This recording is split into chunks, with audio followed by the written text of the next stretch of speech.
Good morning. It is a Friday edition of Glenn Clark Radio.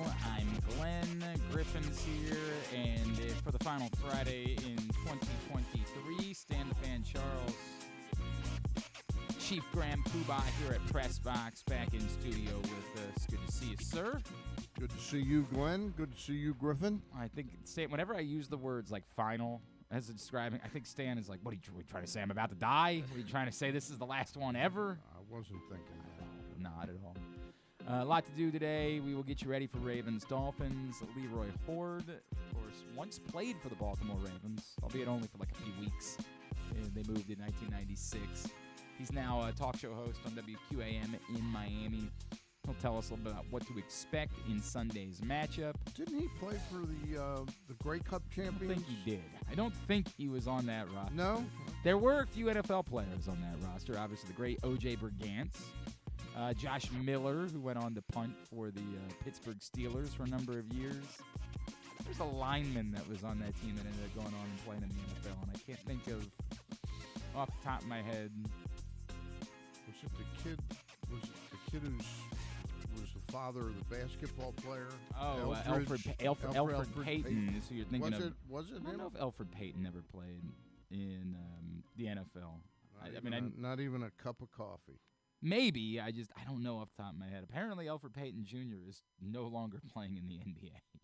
That was a short-lived run. He's now with the Indiana Mad Ants. So, that's when your career's really taken off. You get the call from the Mad Ants. Also coming up this morning, Chuck Pagano is going to return to the program. Of course, former Ravens defense coordinator. Was he the coach of the Grey Cup Don't champions? think so. I believe that was Don Matthews. I think. But we'll double-check on that when we talk to Chuck Pagano. Is with the 33rd team now, and we'll get his thoughts on a huge, huge matchup. Today's show brought to you by Superbook. If you are betting Sunday's game, the best place to do it is Superbook. Superbook.com or download the Superbook app. Use the code GlennClark23 or StanCharles23. Although I'm pretty sure GlennClark23 is better. It's the exact same offer. I just think mine is better. The stats say you win your bets more? I think that's what it says. Interesting. Technically, in Stan and I's picks, that is exactly what it said this year. But the line is back to 3 for Sunday at Superbook.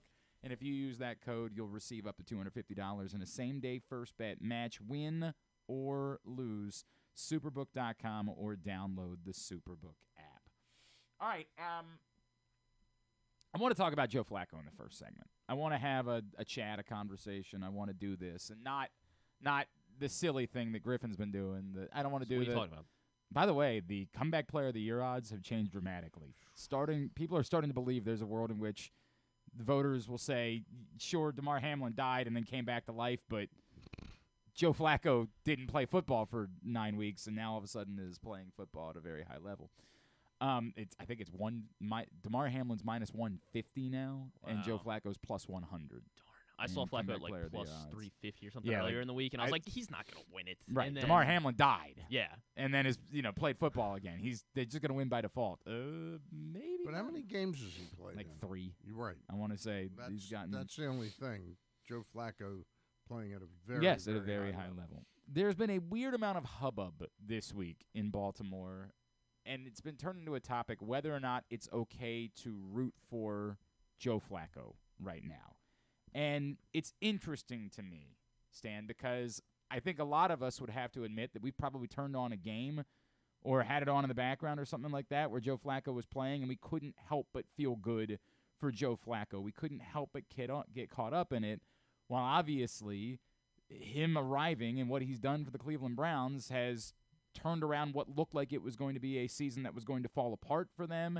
And they're still, like, if the Ravens don't beat the Dolphins now, they'll go into Week 18 having to win in order to just win the AFC North. Like, there's still a scenario that exists now because the Browns have won, 4 straight games, where they could still win the division if they were to win next week and the Ravens were to lose both of their last 2 games. The other thing that Joe Flacco has accomplished, to me, he's clearly placed himself in a position he might get like a 2-year contract next year. From who? from someone. Yeah, that's the Browns. Not the Browns. They can't do that. And he won't see a play. You know, he wants to play at this point in time to sort of reestablish that he was a terrific player. If that's what he wants to do, right? Yeah. Like if it might be that he sort of says, "Hey, this was a great way to go out." Right. You know, like this. I don't see that happening. I don't know. I don't know what to make of it because I also just don't know how many teams. I don't know that we're not going to be in the exact same spot this year that we were last year, where teams just say, we'd rather take a first-round pick at quarterback. And I don't know how much Joe Flacco would want to go into next year as a backup, as a, I don't know. But we'll see how that plays out. But wouldn't you agree right this moment there are probably 8 or 10 teams that would be better next year with Joe Flacco as their I don't quarterback. disagree whatsoever. Yeah. It just seems like in the NFL, those teams would probably all say, but we'd rather have J.J. McCarthy as our quarterback moving forward than Joe Flacco. I asked this question thinking that it's layered and it's complicated, but do you think it's okay for Baltimore Ravens fans to be rooting for Joe Flacco right now? I think it's fine for them to root for him right now, to see him play as well as possible. I'm happy for him, right now. Do I want him to pull off the inside straight and beat the Ravens in a playoff game? Not. No, but I think it's fine to root for him right now. I think it's weird because I think going into last night, the answer should have been, and again, this is when I say it's layered, no one actually believes that how you root for a game impacts what happens in the football game. If you think that, then I either seek help or come see me about some oceanfront property that I have available for you in Cumberland, and we can deal with that. If you actually feel that way, then you're a psychopath. That said, when you sat down to watch the football game last night, the best result was that the Jets would beat the Browns, and then the Ravens would have clinched the AFC North, and we wouldn't have to think about that any longer. Wasn't there still some way if the Jets had won out that they would beat the Ravens? The Jets? The Browns. I'm kidding. kidding. The Browns still have a path to the 1 seed. No, we just said that. Yeah, we were talking about that in Okay. a second. It's okay. Were you paying attention? It's a good show. Okay. Sometimes it's a good show. It's worth it. It's a good show sometimes. I think that going into last night, you should have been capable of saying, I'm not rooting. I can't root for Joe Flacco tonight. I can't do it. I'm rooting for the scenario that's best for the Baltimore Ravens. I've had 3 or 4 people over the last 10 days to 2 weeks have lamented that somehow Joe Flacco is going to come into town, right, and ruin all of this. Crash the party, ruin it. I mean, it makes for a great. It makes for a great. It's not a great story for me, but it makes fans thinking about it. Wow, that would be really wild if he ended up beating the guy that took his job in the town where he won a Super Bowl. If you are a neutral party, it's an insane story. Yeah. And if we get to the divisional round of the playoffs here in Baltimore, and the matchup we're getting ready for is Ravens-Browns, it's going to be for what we do. It's going to be gold. It is going to be utter pandemonium that week. Everything about it. Isn't that the week you're taking off? No, it'd be the week. It'd be the week I'm back. Yeah, I'd be off the week of that. I'm really hoping there's no wild card. They wouldn't play if the Ravens. If the Ravens win Sunday, I'm very much rooting for the Ravens to win Sunday, so that I'm not missing a playoff week.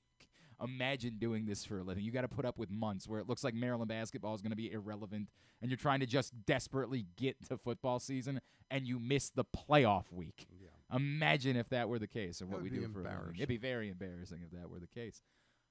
But I'll be there, Baltimore. Correct. Yeah, I'll be there. Stan and KZ have us covered, and I appreciate that. But and me. Yes, and Griffin. Thank you. And Griffin will be here 100%. Griffin's not taking off. He's not going on a Disney cruise in January. January's playoff time. What the hell is going on around here? What were you thinking? It was not I did not make the schedule. This is a gift from my parents. And so God bless them. Don't I work they know? around. The third week of February would be. In fairness, my play-by-play schedule would be much worse. Oh, like when we looked at all of the options for a time that we could go, my play-by-play schedule once the lacrosse season starts, which now of course starts the end of January, it's hell again. And of course, Mrs. Clark bought these tickets last year before Lamar had even signed. At that point, there was a real chance there. Will Levis could have been the quarterback of the Ravens at that point. So maybe Joe Flacco. Yeah, Joe Flacco might have been the quarterback of the Ravens at that point. Obviously, that would be, that would be. By the way, we did Would You Rather Wednesday the other day, Stan, and we said, would you rather the Ravens get the number 1 seed? Right. Would you rather the matchup in the divisional round be the Browns or the Bills? I'd much rather it be the Browns. Really? Yeah. Do you still think the Bills are more dangerous because of Josh Allen? Yeah. I'm really confused on this one because I've felt that way for some time, but like the Browns defense is definitely better. There's no question that the Browns defense is pointedly better than the Bills, and given what they've been doing offensively. Their coach, though, is a better game coach. McDermott or Stefanski? Which one? McDermott. I don't know. Yeah. Well, I don't know. I don't know anymore. What Stefanski's done in adapting an offense in the midway point of the season, what they have done to completely change the team midway through the year, taken everything out that they were doing with Deshaun Watson instead we're going to do completely different things. It's wild to me. Wild to me, the job that they have done. I come back to what you said, to say you're watching Joe Flacco and you feel good for Joe Flacco because Joe Flacco was a beloved figure in this town, was someone who delivered a championship to this town, and we will always be grateful for Joe Flacco. He was underappreciated to a certain extent. I would tend to agree with that. If we had that conversation, I have no problem with it. I think there's also been a weird rehashing of the Joe Flacco thing that's happened, and I think some of it is ugly and some of it is more racial than people want to acknowledge it is. I think there are a group of people that have used this like, well, Joe Flacco was treated poorly by the Baltimore Ravens, and so I pull for him, and I would like to see, like, I think there's a weird sort of dichotomy that has created with a small group of people, a minority of fans in Baltimore that would tell you, I would feel good for Joe Flacco if he came into Baltimore and beat the Ravens because the Ravens did him wrong. And I don't, understand what the point of being a sports fan is. If you're just rooting for vengeance. Like, I don't know what is that. Why, my God, like, watch movies. Do something else. I just don't think this is professional wrestling will provide you lots of that. Go watch some of that a little bit. But it's also a weird rehashing. Did the Ravens do Joe Flacco wrong? No different than how any team they did Joe Flacco wrong in that they never gave him wide receivers, right? Now, they also did Lamar Jackson wrong in not giving him wide receivers for a few years. It took them, 5 years in to figure out maybe we need to put some wide receivers on the field for the other quarterback too. Like, the Ravens had a problem with the wide receiver position that transcended quarterbacks. Every quarterback they've had in their history has been done wrong with a failure to understand the significance or to identify the correct wide receivers to put on the field with that quarterback. So did they do Joe Flacco wrong in that way? Sure, but no different than anyone else. It wasn't unique to Joe Flacco. In fact, for the 2012 season, they had about as competent of a group of wide receivers as they've had in Ravens history on the field with Joe Flacco. After that, not so much. Yes, not so much. So it's been a weird rehashing of the conversation from that point, and I don't know what to make of it. I do understand feeling good for Joe Flacco. I do understand that part of it. And even if you're not in Baltimore, I think the story is transcendent. If you live in Sheboygan, I would think that you would be able to look at this story and say, this is amazing. Like, this is really remarkable what's happening, that someone it's even more so because he's been nothing for the last few years. Yeah. This isn't a quarterback who retired at the height of their success coming back off the couch. This is a quarterback who's 5 years removed from any sort of competent quarterback play or quality. Competence not fair. Quality quarterback play. 5 years removed, out of the league. It's really kind of unprecedented, in terms of somebody as you characterize it. I don't know that I could even fathom who I could compare this to.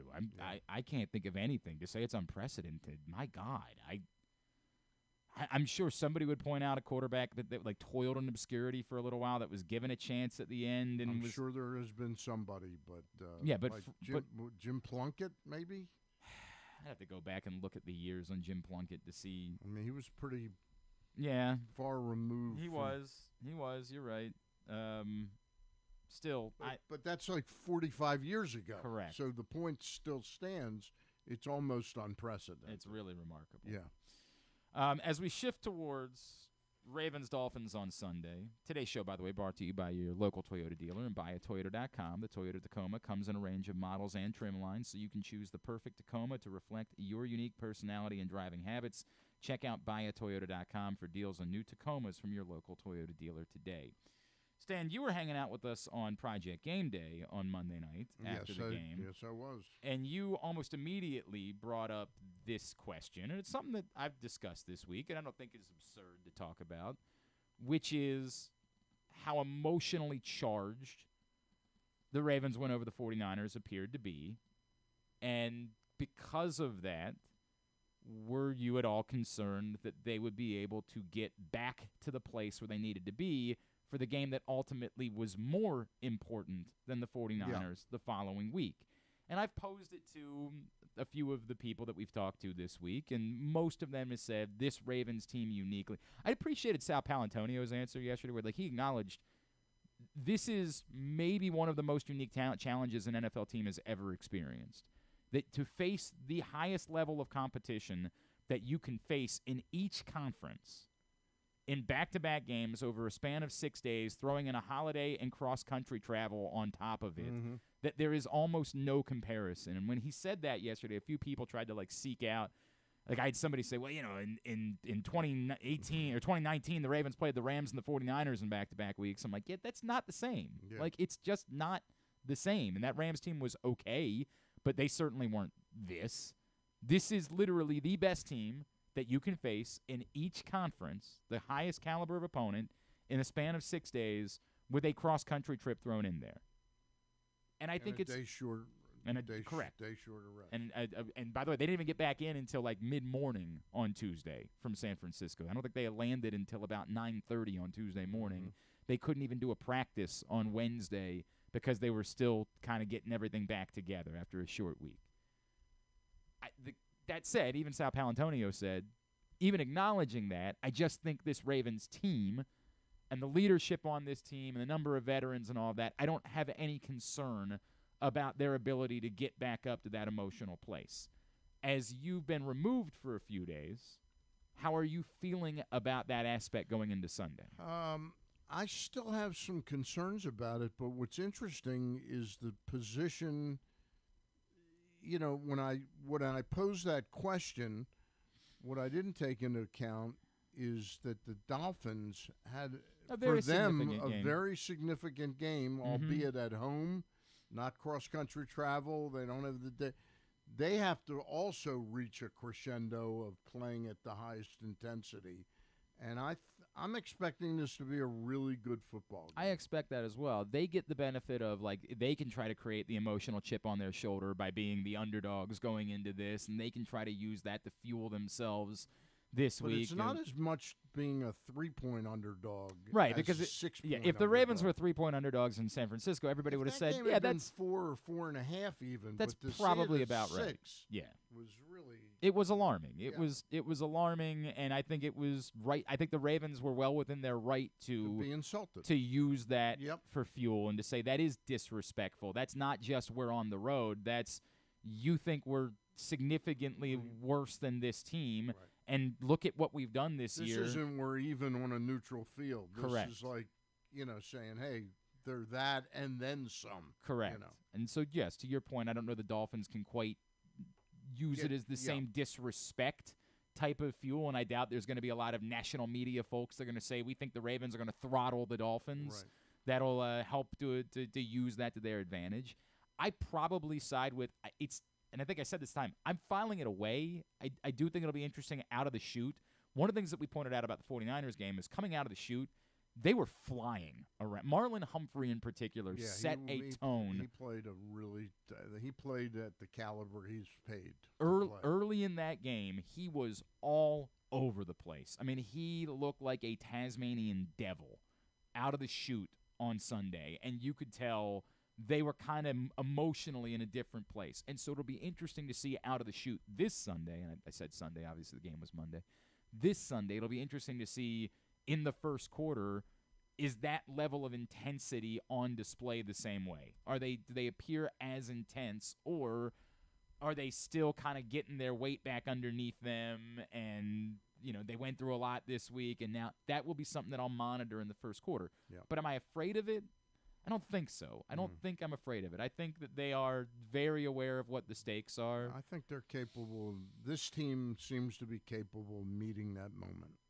I think they have proven that time and time again throughout the course of the year. Obviously, we know it's funny. The next worry will be after we beat the Dolphins and then get the 1 week off, is can they get back intensely to play either Buffalo or Cleveland? We talked about this, Rita and I, the other night. Like, next week's if the Ravens win on Sunday, next week's conversation becomes very fascinating because the conversation becomes, is it smart to have 2 weeks off? Is it smart for you to rest your players knowing you've got a bye that follows that? Like, can you really do the bit where your guys are going to end up shutting it down for 2 weeks, essentially, ahead of playing the most important game of the season? Now, we pray that's a conversation we get to have. That's a good problem to deal with in comparison to having to sweat it out to the final week and not being assured that you're even going to get a bye and all of the other scenarios that could play out. But we pray this is a topic that you end up having to discuss. It will be a relevant conversation and one that there is not an obvious answer to if we get to that point next week. There is no correct answer to should you play your guys in a meaningless game in Week 17 versus is there a risk to having these guys on week. It's Steeler week. I don't care at that point if the Ravens lose by 50 to the Steelers. I just don't care. I just don't want anybody to get hurt. I am so terrified. To me, that will probably be the answer. I will be forever terrified of it. But as we always point out, this isn't like the preseason where you can put a bunch of backups on the field. You only get to have 53 players on your roster. You can only rest so many of them in any game during the course of a season because you only have 53 that are there that are available to you. We haven't made our picks yet this week, but do you start to have a sense of where you're going? Yeah, I'm feeling pretty confident. Okay. I'm pretty confident. Okay. Although I really like their head coach. I mean, I think this guy's going to be a terrific head coach. I think he's done a very good job. I would contend that I think some of that is he's had good players, and it's easy to look like a really good head coach when you have really good players. Although, in fairness, Brandon Staley had pretty good players too, and didn't work out quite so much. He's not still coaching the Chargers? No, it didn't work out for old Brandon Staley. Just did not work out quite the same way. He is somebody I think will get a second chance and might do much better eventually. But it eventually. It's like 4 or 5 years from now. Yeah, he'll have to go back and have a really good defense somewhere for the next couple of years and whatever. But right now, you know who I think is still a very hot candidate would be Quinn. Dan Quinn, Cowboys, probably. I mean, this is a guy that led a team to a Super Bowl. Should have won a Super Bowl, obviously, if not for the greatest collapse in football history. Right. I like that comparison that you bring up. Like, if you told me right now, definitively, who's the better coach, Mike McDaniel or Robert Saleh, for example, I think highly of Robert Saleh too. Yeah. He hasn't had they haven't had the he players. Hasn't had a quarterback. And that's I don't know how to judge which of them is definitively a better head coach. If Robert Saleh had the group of guys in Miami, I think that he'd have a different story than what he's had in New York, where I think he's been up against a wall. It's interesting though, talking about Flacco and the success he's shown now. Had they hired Saleh and said, you know what, there's this veteran quarterback out there. Let's commit to Joe Flacco for 2 to 3 years. I think that Robert Saleh's tenure would be a lot firmer ground. They made a major. They'd have to have a better offensive line than they've had. Obviously, but they made a major miscalculation in who they drafted. Well, there's no question about that. I mean, that's a spectacular failure, of course, with Zach Wilson. All right, Stan the Fan. I saw his mother the night of the draft. And I said, she's too sort of hot looking to have a son. Now wait a second. Yeah. Is this a scientific? This is scientific. I've done studies for years and years and years. If you have a hot mom, you can't be a high-level NFL quarterback? I got to go through. Yeah. Griffin, we're going to need to pull some research on this. I'm going to need you to start poking around. I need you to pull up pictures of all of the successful NFL quarterbacks' mothers and figure out if it's possible to have a hot mom and be a high-level NFL quarterback. I want it, and it's got to be from when they were drafted. You can't find a picture I don't want to know what Aaron Rodgers' mom looks like now. Right. That doesn't help Aaron us. Rodgers has no relationship with his mother. Oh, that's right, with any of his family. Or anybody, I think. Remember when that story? I think his relationship with Robert Saleh and the quarterback, what's his name? Wilson? Zach Wilson. Zach Wilson. Yeah, Zach Wilson. I think those are two most meaningful relationships he may have ever had with anybody. So scary. Well, that and his boy Dr. Fauci, obviously, they're very close, the two of them. I think I want to get to the bottom of this. I want you to take a minute during commercial break, and I want you to look up pictures. This can't be done during a commercial break. I just want to pull us. No, I want to pull a sample size of 10. Get Joe Burrow's mom, Josh Allen's mom, Patrick Mahomes' mom. I want to get a sample size of 10 moms, and we're gonna figure out if you can be a successful quarterback with a hot mom. This is important. This is the Glenn Clark radio difference. This is what we do that no one else is willing to do today. We're getting to the bottom of it. That's my promise. Stan, I know you've been off this week, but you're going to be back in action starting next week? Yeah, I think we'll hold on till Tuesday to do the baseball show, and then Thursday I will be back with Eric Garfield talking some baseball prospecting. All right, that's Stan, Luke, and Ross next Tuesday, and then after that, every Monday, Facebook.com/PressBoxSports, YouTube.com/PressBoxOnline if you miss it live. When we come back in, we're going to be joined by Leroy Hoard, who briefly played for the Ravens once upon a time. Now he's a radio host in Miami. We'll preview the Dolphins next here on GCR.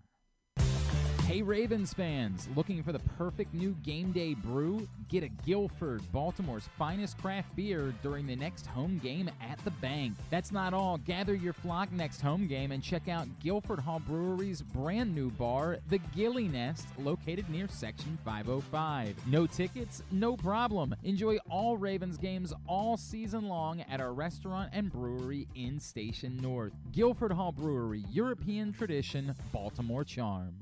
Come for a game, stay for everything else. Book an unforgettable fall getaway in Charm City. Enjoy only in Baltimore festivals, mouthwatering eats, and endless entertainment. Treat yourself to a staycation in the heart of downtown, or try one of the city's many charming neighborhood hotels. And don't miss out on packages for free parking, breakfast, and more. Plan your stay at baltimore.org/hotels. Why bet with the big boys this football season? Instead, try your hand with the local book, Superbook Sports, this fall. Superbook Sports is the book next door. Just a dedicated team of the best odds makers in Las Vegas, making sure you get the best prices and parlays anywhere. And now, Superbook will give you a bonus of up to $250 when you sign up and wager on the same day and use the promo code GlennClark23, GLENNCLARK23. So bet with the best and use the promo code GlennClark23 this football season with Superbook Sports. Visit Superbook.com for terms and conditions. Gambling problem? Call 1-800-GAMBLER. 6 chicken tenders made from fresh, never frozen Royal Farms world-famous chicken, a family-sized order of Western fries, honey mustard dipping sauce, and a 2-liter bottle of Dr. Pepper. It's Royal Farms' new Tucker's Tenders Meal. It's Justin Tucker's favorite, and at only $19.99, it'll be your favorite meal, too. The new Tucker's Tenders Meal, available only at Royal Farms. Now you can kick back, relax, and eat like a champion. Real fresh, real fast, Royal Farms. Gambling can be a fun and entertaining experience, but there are risks involved. If you're planning on betting on the game at the casino or on your phone or computer, know your limit, stay within it. Set a budget and a time to stop. Remember, gambling isn't a financial solution, and it doesn't mix well with alcohol or drugs. Know the risks and have a plan before you begin gambling. For free and confidential services, call 1-800-GAMBLER 24/7 or go to helpmygamblingproblem.org. Brace yourselves for an unparalleled game day experience at the new Green Turtle Bet Park Sportsbook in Canton and Towson. Experience the thrill of live, in-person betting with Baltimore's only state-of-the-art Vegas viewing TV experience. Choose between a person-to-person experience with their on-site tellers or the convenience of their self-bet kiosks to place your bets. Gather your betting buddies and head over to the Green Turtle Bet Park Sportsbooks today. Green Turtle Bet Park Sportsbooks in Towson and Canton, the ultimate destination for game day excitement, great food, and live in-person betting. Must be 21. Please play responsibly. Gambling problem? Go to mdgamblinghelp.org. What company has the expertise to make your home healthier by purifying your air and killing all viruses, allergens, and bacteria? A.J. Michaels, Heating and Air Conditioning in Baltimore and Annapolis. ajmichaels.com. Make the most out of every day in your Toyota RAV4. Available in hybrid or gas-only models. A RAV4 can get you where you want to go in style. Check out buyatoyota.com for deals on new RAV4s from your local Toyota dealer today. Make sure you're tuned in every Tuesday for PressBox Fantasy Football analyst Joe Serpico to get you ready for your Waiver Wire Wednesday, brought to you by Live Casino and Hotel. And if you have other fantasies you want fulfilled, subscribe to Glenn and Jeremy Kahn's OnlyFans page at... Wait, are people supposed to know about that? All right, a couple of things. Really importantly, we talked about Project Game Day. It was great to see Stan hang out with us for Project Game Day last week. We'll be doing it again this Sunday following Ravens Dolphins. Hope you'll come hang out with us, myself, Rita, Femi, Andrew Stecca, KZ, Josh Charles. It's been a fun show all season long. We hope that you'll join us. It's all brought to you by AJ Michaels, Superbook Sports, and HelpMyGamblingProblem.org. You can watch the show live, Facebook.com/PressBoxSports or YouTube.com/PressBoxOnline. We will see you following Ravens Dolphins this Sunday here in Baltimore. Do we have an updated weather forecast for Sunday, by the way? Do we know? It's been so nice this week for the most part. It would be nice if it was played today. This is unreal. Yeah. There's been a lot made of like, hey, it would be good for the Ravens if it was cold, and like the Dolphins, you could take advantage of that. But I don't think it's. I thought I saw it was like 47, something like that. Like not that bad. Yeah, not too windy either. It doesn't look like it. Any rain? No. It's a shame. 5% chance of precipitation. Right now, a high of 49 on Sunday. So for this time of year, downright pleasant in Baltimore for Ravens Dolphins on Sunday afternoon. Let's preview the Dolphins side of this. We had to do this a little bit earlier on because he's on the radio right now, but an opportunity to catch up with a former Raven, now a talk show host in Miami. And a Stallion, right? Well, let's find that out. Joining us now, Leroy Hoard here on GCR. Coming up this Sunday here in Baltimore. Huge matchup with the number one seed in the AFC at stake. Let's preview Miami's side of this showdown as we head down to South Florida, where this man once upon a time was a Baltimore Raven, albeit briefly. He is now, of course, a host on WQAM in Miami. He is Leroy Hoard, and he is with us once again here on GCR. Leroy, it's Glenn and Stan in Baltimore. It's great to catch up, man. Thank you so much for taking the time for us. Yeah, absolutely. It's especially great talking about a game of this nature this late in the season, right? No, it's fun. This is what you do this for, obviously. All right, so do you have any memories at all that stand out to you of your time in Baltimore, or was it more like, hey, man, I enjoyed the cup of coffee, and then that's what I got for you? No, it's actually, weird for the players. But, I mean, I don't think a lot of people understood, the whole dynamic of it when, I think we might have been the first team to announce we were leaving in the middle of the season. Yeah. Right? So it was just a weird dynamic. But I used to tell people, if your boss came and told you, your check is going to be in Baltimore next week, guess where you're going? Yeah, you're going to be in Baltimore, right? Obviously, right. Go and get that check, right? Yeah. So it was, now, here's the crazy thing. When we first got to Baltimore, people were coming and saying, congratulations and glad you're here. However, congratulating us for winning the Grey Cup. Remember, yep. That was the year yep. they had more teams in the U.S., and I think the Baltimore team won the Grey Cup. The Stallions, yes. And they were congratulating us for that, and we were like baffled by this. Yeah, it took us a minute. Yeah, we needed a little more of a readjustment period to having the NFL back. Wait a minute, you didn't win the Grey Cup? Yeah. I remember that run that you helped with Tracy Ham, and you won the Grey Cup for us. Why are we even doing this? I will say this about Baltimore. Fans were phenomenal, right? From the second we got there, from the first game until now. They're some of the best fans, and I think that it's fun from that standpoint to have a fan base. You know, I've been fortunate that I've always played in a town where the fan base is pretty rabid, and so that makes football fun. That makes you enjoy what you're doing a little bit more. It makes you push a little bit more because you know you have that support.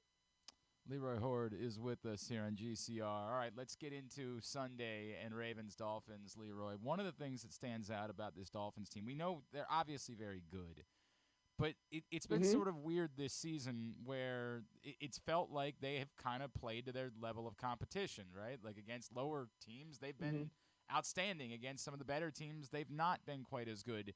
Did all of that – how important was the win over the Cowboys for proving, hey, we can do this against good teams too?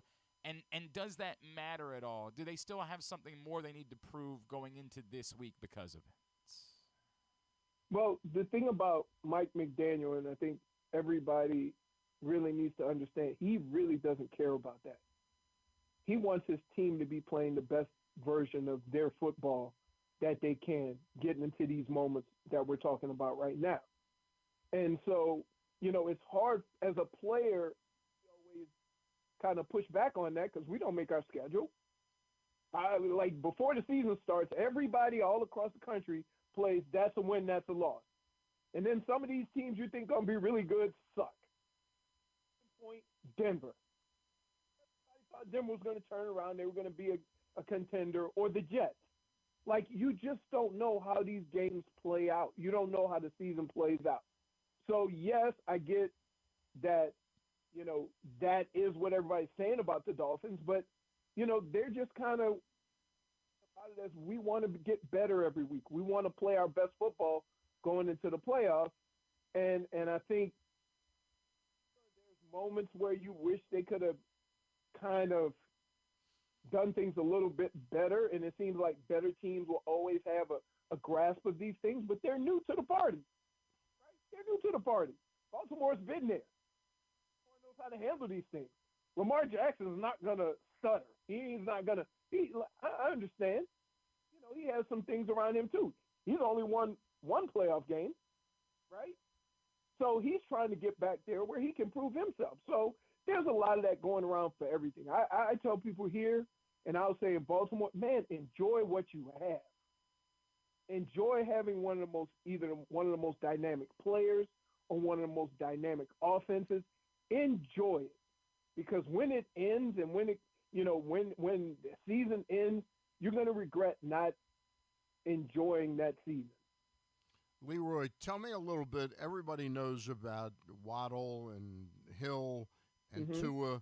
Tell me a little bit about how the Dolphins are running the football as they approach this game, and talk a little bit about Jeff Wilson coming back and a couple of those key runs he had against the Cowboys. Well, Jeff Wilson is probably the biggest back they have, right? Everybody else is a track star. So just imagine 4x100-meter relay, Tyreek Hill, 4 spots. That's how fast these guys are. Raheem Mostert, I think he won the Big Ten championship. I think Achane won the SEC championship.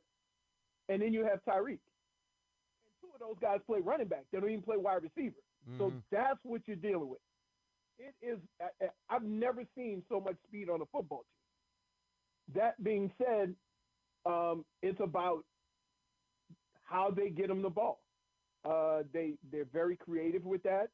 It almost sucks that Baltimore just played a team that does very similar things, so they're going to have a feel for it. But it's going to be really hard to get a feel for that speed. It is unbelievable, and that's how they do it. They're going to try to run the football in all areas of the field. They're going to try to get everybody the ball in a number of different ways. If you get caught sleeping, somebody's going to run by you. Now, the thing I'll say about Baltimore is they're about as sound of a defense as you've seen, right? We all see it. Everybody's where they're supposed to be. They got incredible talent from linebackers to safety to corners. So Miami's going to win this game, or if they have a chance to win, they're going to have to try to find some areas and some places where they can exploit that doesn't necessarily involve the guys that everybody's going to be looking at. So particularly as we're chatting with Leroy Hoard here on GCR, knowing there's not going to be a Jalen Waddle on Sunday on the field. And, of course, that doesn't change the fact that Tyreek Hill is Tyreek Hill and is, should be in the conversation about MVP of the league. But how much does it impact them to not have Jalen Waddle on the opposite side? It does, because you're losing, a guy that can do some of the same things that Tyreek can do, and you can just flip them and run the same plays on the other side. What I've seen lately is they're not afraid to use running backs to do those things either, whether it's motion them out there. And so that's the tricky thing, is that they do a lot of the same things with those four speed guys, and they may motion a running back out there, or sometimes you see Tyreek start off in the backfield, and they can interchange those guys. So while it will be a loss, I don't think it's going to slow down anything that they do, because I've seen them do things with the speed they have at running back by just motioning one of those guys out there. Leroy, let me ask you a question. You played in the league and you've observed the league for so long. My one fear in this game really isn't X's and O's or anything like that. It's that the Ravens were on a mission last Sunday or Monday to beat the San Francisco 49ers, including using the fact that they were the underdog as bulletin board material, and they were on a mission. How hard is it to come back to earth and then play a team the following week who may be on the same mission that you were on the last week? Can you match that intensity from the Ravens' standpoint? How hard is it from a coach's standpoint to get the team back up to that level of intensity? Well, here's what you need to understand.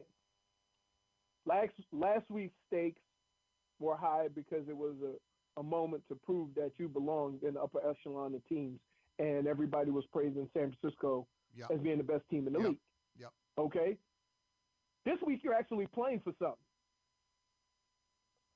While you're playing for recognition and all that, this week is actually for the number one seed. Mm-hmm. This week is actually for everybody coming through Baltimore or Miami. The stakes could not be any higher. So if you can't get up for this, I don't care what happened last week. If you need more motivation to get ready for this, then maybe you're in the wrong spot.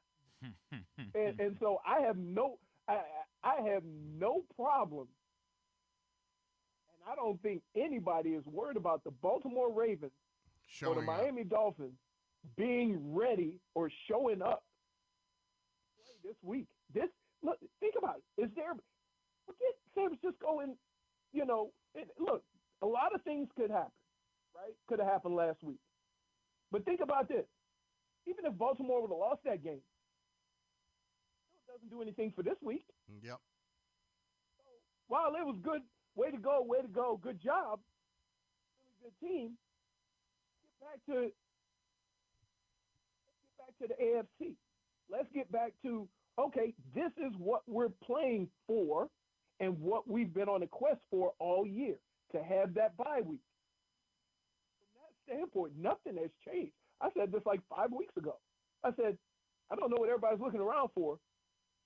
That Baltimore-Miami game is going to determine the number one seed. Yeah. Yeah, obviously. And guess where we are? Yep, there's no doubt. That's exactly where we are. Leroy, so if you're a football player and you can't get up for this week, you play in the wrong sport. There's no doubt. Leroy, before we get you out of here, I can't help but notice. Look, everybody gives the attention to the Dolphins' offense, and rightfully so.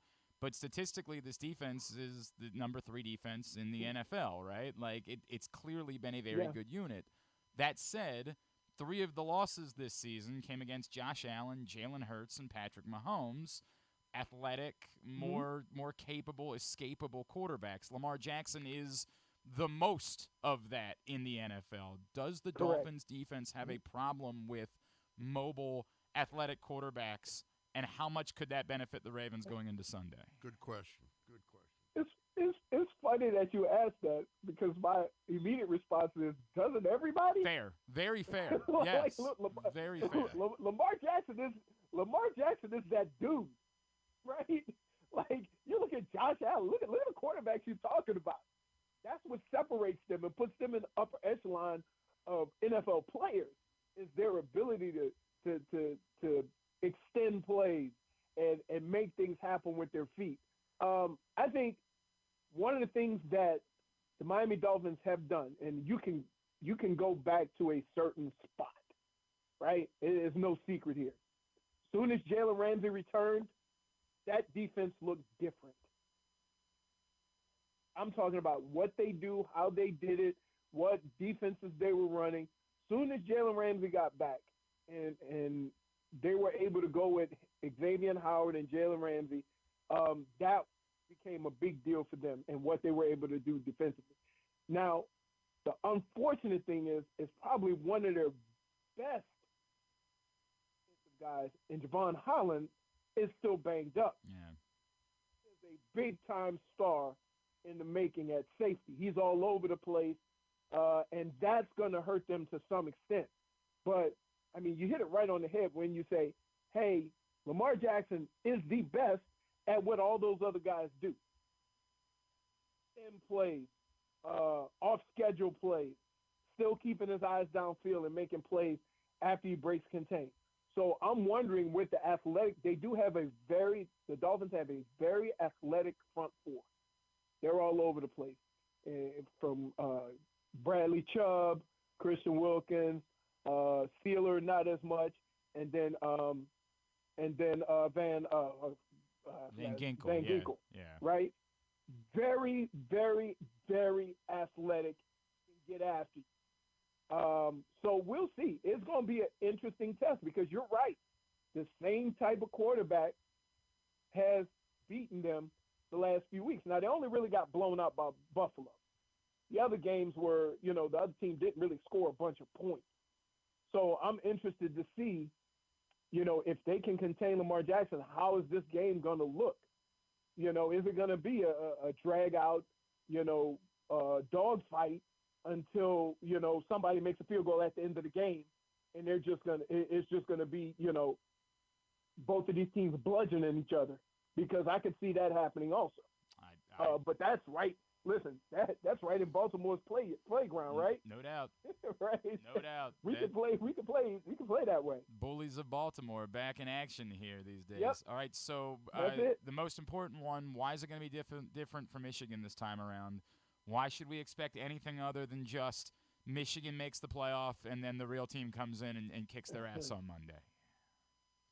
I'll say this. I haven't really been able to say this about Michigan against either Alabama or Georgia. Michigan's better than Alabama. Now, I'm from top to bottom, they are better. Crazy thing about this game is he's dealing with the same stuff that the Dolphins are dealing with. They got a moose at quarterback that runs faster than most of the guys on the field. To see how that's going to play out, but I do believe Michigan is better from top to bottom, how they've played all year. It's just a matter of getting it on the field. Now, is there any coach that's more prepared for this than Nick Saban? No, there's not. He's been there more than anybody. He knows how the week is going to go. He's familiar with it. He's won. And so from that standpoint, it's just another week for them and another week of preparation. I think Michigan has to kind of do something different because they've been 3 times. They haven't won. Right. Not even a game. And so, curious about how that works. Like, do we need to do anything different or do we need to be better? Right? Everybody thinks you need to do things differently, whereas a lot of times you just need to be better. And I think they are better. But football's football, man. You don't know what's going to happen when the game starts. It will be fun on Monday. It will be a lot of fun on Sunday. Leroy Hoard, congratulations, of course, on your Grey Cup championship. Thank you for helping us bring it to Baltimore. Thanks for those great memories. Leroy, really can you explain one thing before we let you go? What is a rouge exactly? It's a single. You get 1 point. It's weird. Hey, I have to go ask my wife. She's from Canada. No, she might be able to explain. Maybe that's it. At Big Mouth Leroy no chance. on Twitter. That's how you follow him. Leroy Hoard. Happy New Year to you, man. Thank you so much for taking a couple of minutes. Happy New Year. All right, anytime. That's Leroy Hoard, the former Raven, now down in Miami doing radio. Appreciate him taking the time. Such great memories of him leading the team to the Grey Cup. It was pointed out that his wife when he That's played right, in correct. the Canadian football. Exactly right. Brian Powell lets me know the lineman I was trying to think of was Shar Portanesh. Who went on to play for Washington, Pittsburgh, and the Raiders during his NFL career after playing for the Baltimore Stallions. Boy, that's like the trinity of hatred. Yeah, correct. It doesn't get a whole lot worse than that, does it? Does not get a lot worse. And then it's funny because you and I, because we had to record that before the show because Leroy's on at the same time. He's on at 10 a.m. down in Miami, so we had to record that at 9:30. And after we finished recording it, Stan and I were kind of talking about some CFL memories, and I've still not been able to figure out what the game was, but there was a playoff game, or it might have even been the first. 'Cause remember, the Stallions played in 2 Grey Cups. Right. And I want to say that the first Grey Cup, the one that they lost, was in Calgary, wasn't it? That sounds right. Hang on a second. All right, let me pull this up. It was in Vancouver, first one. Didn't they lose that 46-year-old or 48-year-old field goal kicker? But it was a tie game, right? 23-23, right? And it was at the gun. And as he lined up for the kick, the broadcasters were saying it kind of doesn't matter if he makes the kick or not. Because if he misses it, right, but it goes through the end zone, right, it's still a single point, and they win anyway, which is the bizarro. Like it's God, because you've got a great memory. Because none of us think about Canadian football ever since the CFL team left Baltimore. I remember really giving a shit about those. I games. love those. I teams. love the CFL. Now, Stan, it was a little bit different for me because I was of the age. This was the first football team I had. Right. Right. Like the Colts moved. I was so young when the Colts moved. Right. I have zero memories of the Colts. This was the first time I had a football team as a kid, and I was obsessed. Like my father and I went to every game. How old were you? I would have been 12. Jeez, 12, right? Yeah, I think that would have been the math on that. And that was the first year they came was the year of O.J. Simpson. That's correct, 94, right? 100%. And then they played in the summer, so it was 1 billion degrees outside in Baltimore. And as people, again, we try to tell the story now, explain it to somebody Griffin's age. Dude, there were massive crowds that came out to these games. Yeah. This was not have like 30,000, correct. 33,000 people. This was not, and yet it was like comfortable. It was. I mean, it wasn't jam-packed like an NFL game was, but it was still a lot of people. There was an investment. People watched the games on TV.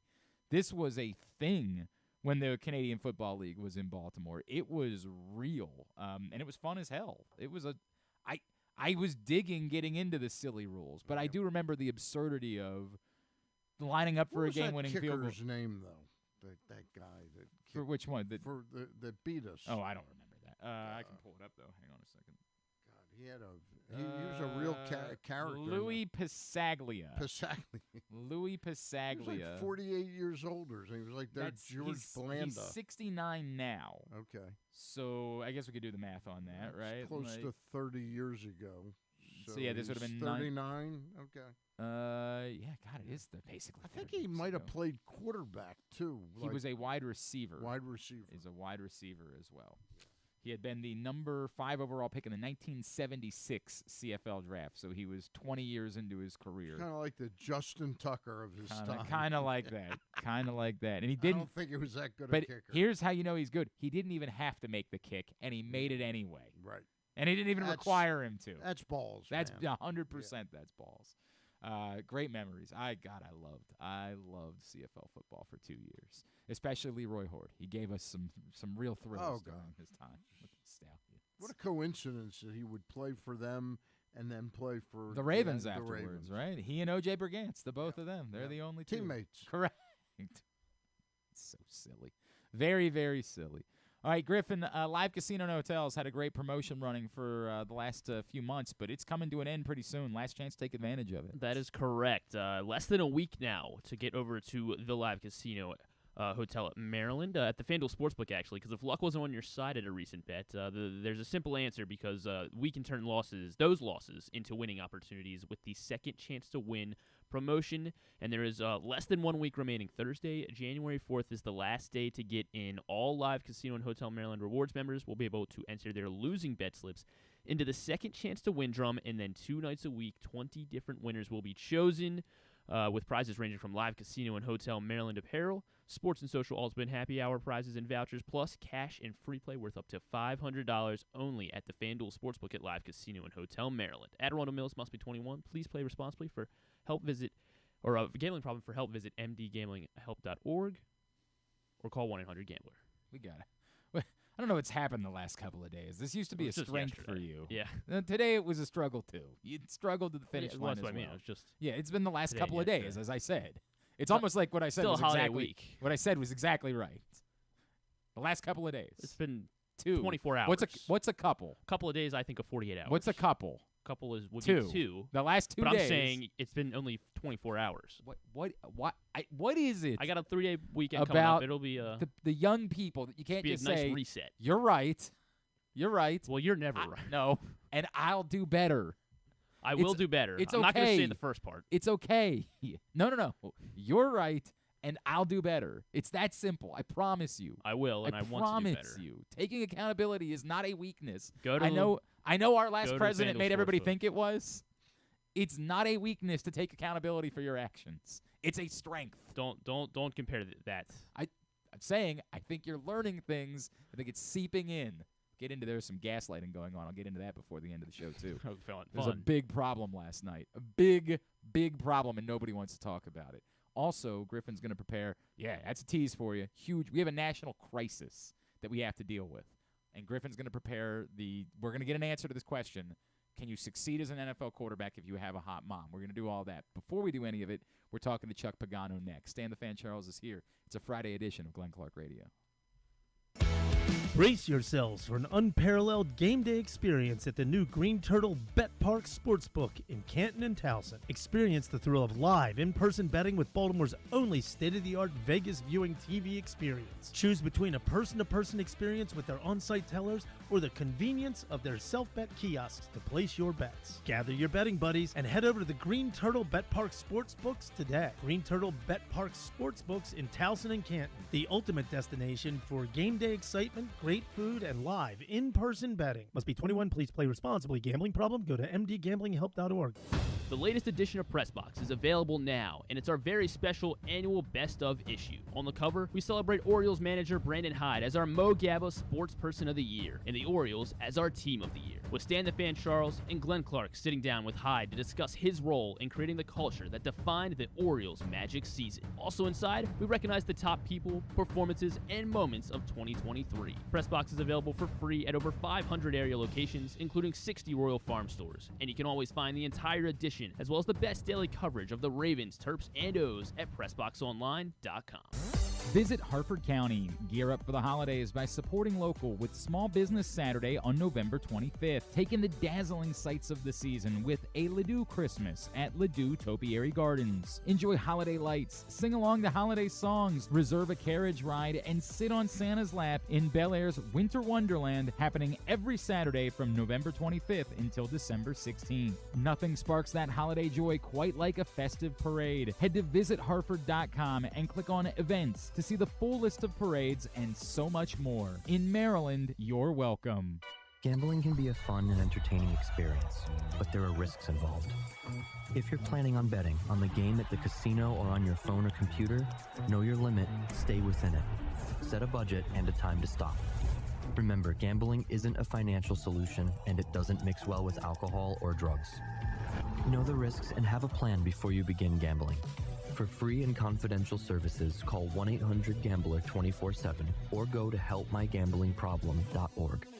There's so much focus on sports betting these days, but I want to talk about an area that nobody wants to gamble on, where you choose to go out and spend your hard-earned dollars to eat. The Costas Inn is no gamble at all. The quality on their menu is outstanding, and the value is off the charts with a great and varied list of specials Monday through Friday. And the staples of the menu, whether it's salads, burgers, fish, they're all fantastic. And I haven't even mentioned the crabs or crab cakes yet. So check out the menu for yourself at CostasInn.com. When choosing a place to dine, never gamble on the food you put in your belly. The Costas Inn at 4100 North Point Boulevard, or call 410-477-1975 for reservations and your steamed crab orders.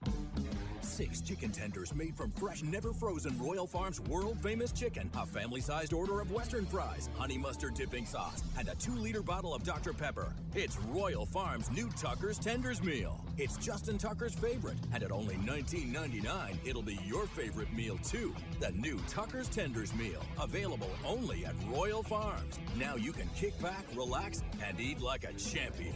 Real fresh, real fast, Royal Farms. Come for a game, stay for everything else. Book an unforgettable fall getaway in Charm City. Enjoy only in Baltimore festivals, mouthwatering eats, and endless entertainment. Treat yourself to a staycation in the heart of downtown, or try one of the city's many charming neighborhood hotels. And don't miss out on packages for free parking, breakfast, and more. Plan your stay at baltimore.org/hotels. Don't forget about Project Game Day after every Ravens game this season. It's kind of like this show, except Rita's also there, so I actually think it's pretty good. But hey, you're already here now, so why don't you go ahead and keep listening to GCR. Back in here into hour number 2 of GCR. It's a Friday edition of the program. Stan the Fan Charles is with us. This Tuesday night, the Tyus Bowser Show returns. We will be at Mother's North Grill in Timonium. Hope you can come hang out with us. Back at Mother's again? Back at Mother's again for the final show of the regular season. We'll see what happens. Maybe I'd come and have another turkey burger. Would love to have you out there. Ty, we've had great shows. Man, this year, at the Mother's shows, we had Jadeveon Clowney and we had Patrick Ricard, 2 massive guests that joined Tyus for those shows during the year. Word on who? Don't know yet. Does that mean it could be LJ? I'm gonna assume probably not, Stan. But I guess you never know. Is what we would say. I guess you never know. Any chance Leroy Hoard is going to stay over to stick around? I don't think that's glory days. Don't think that's who it's going to be. Bring the Grey Cup out with it. Where is the Grey Cup? Like, do they have it at the Babe Ruth Museum? I would love to know where the. Or is there just one Grey Cup and you? I think it's like the you don't Stanley get Cup. I think you might have. You like get it for the year and then you got to give it back. Yeah. That's a shame. That's a shame. Anyway, Donald Trump won it one time. I don't give it back. I don't think he ever won the Grey Cup. That's Tuesday night. We'll have the Tyus Bowser Show at Mother's North Grill in Timonium. Partnership of Press Box and Grade 8's memorabilia, brought to you by Superbook Sports, AJ Michaels, and HelpMyGamblingProblem.org. All right, always appreciate the opportunity to catch up with our next guest, of course, former Ravens defensive coordinator, NFL head coach. He's now an analyst for the 33rd team. He is our friend and yours, Mr. Chuck Pagano, and he's back with us here on GCR. Coach, it's Glenn and Stan the Fan back in Baltimore. Hope you've been having a wonderful holiday season with the grandkids. Appreciate you taking the time for us, as always. Good morning, guys. Great to be on with you. Hope you guys had a good Christmas. Mine was amazing. It's always fun when you got 3-year-old grandson, that still thinks Santa, and watching him open. What are you trying to say, Coach? What are you trying to say, Coach? He's not Santa. So it wasn't a good deal when he started to drink the milk that, the next morning that was out all night. Oh, now that's a mistake. Rookie move. Dad's got to remember. Yeah. So I'll let you know that there's a picture of Santa Claus standing in front of my family's Christmas tree that my kids saw, so they know that Santa Claus is real. So some of us are going the extra step in order to make sure Christmas is better. Hey, Chuck, before we start talking football, With what you went through a few years back health-wise, how special is the holiday when you have a 3-year-old grandson? Oh, are you kidding me? It's just perspective. I never really took, things for granted, but when you go through something like that and you come through on the other side, very, very lucky. So, yeah, it's really special. That's awesome. Oh, it's awesome. All right, Coach. So we got a big game here in town this week, and we are very jacked up about it. And, Stan brought this up almost immediately after the 49ers game with all the excitement and everything that went into that, and maybe it being the most declarative performance of the season for anyone in the NFL. We could see how emotionally jacked up the Ravens were for that game and how they had used the betting odds and some comments from Mike Florio about how the 49ers are going to throttle them. They used that as fuel, and they were still emotionally amped up. But now they got to turn around, and in a short week, they got to go back across the country, fly back from San Francisco to get ready for what's an even more important game with bigger stakes on Sunday against the Dolphins. Is there any part of you that's concerned about emotionally whether a team can, after going through that, be right back to the same place that they need to be for a matchup like this on Sunday? Well, yeah, I mean, certainly to go win a game like that of that magnitude, and, we all knew that, those players and John and, because the whole underdog thing and everything that was said, they were going to use that to their advantage. They're a good football team. Obviously the best football team in the National Football League, bar none right now. And so a long flight home, you get home Tuesday morning, 9 o'clock a.m., right, Eastern Standard Time. Send the players home, go get some rest, right? And the coaches the hardest things, the coaches, they got to go right to the building.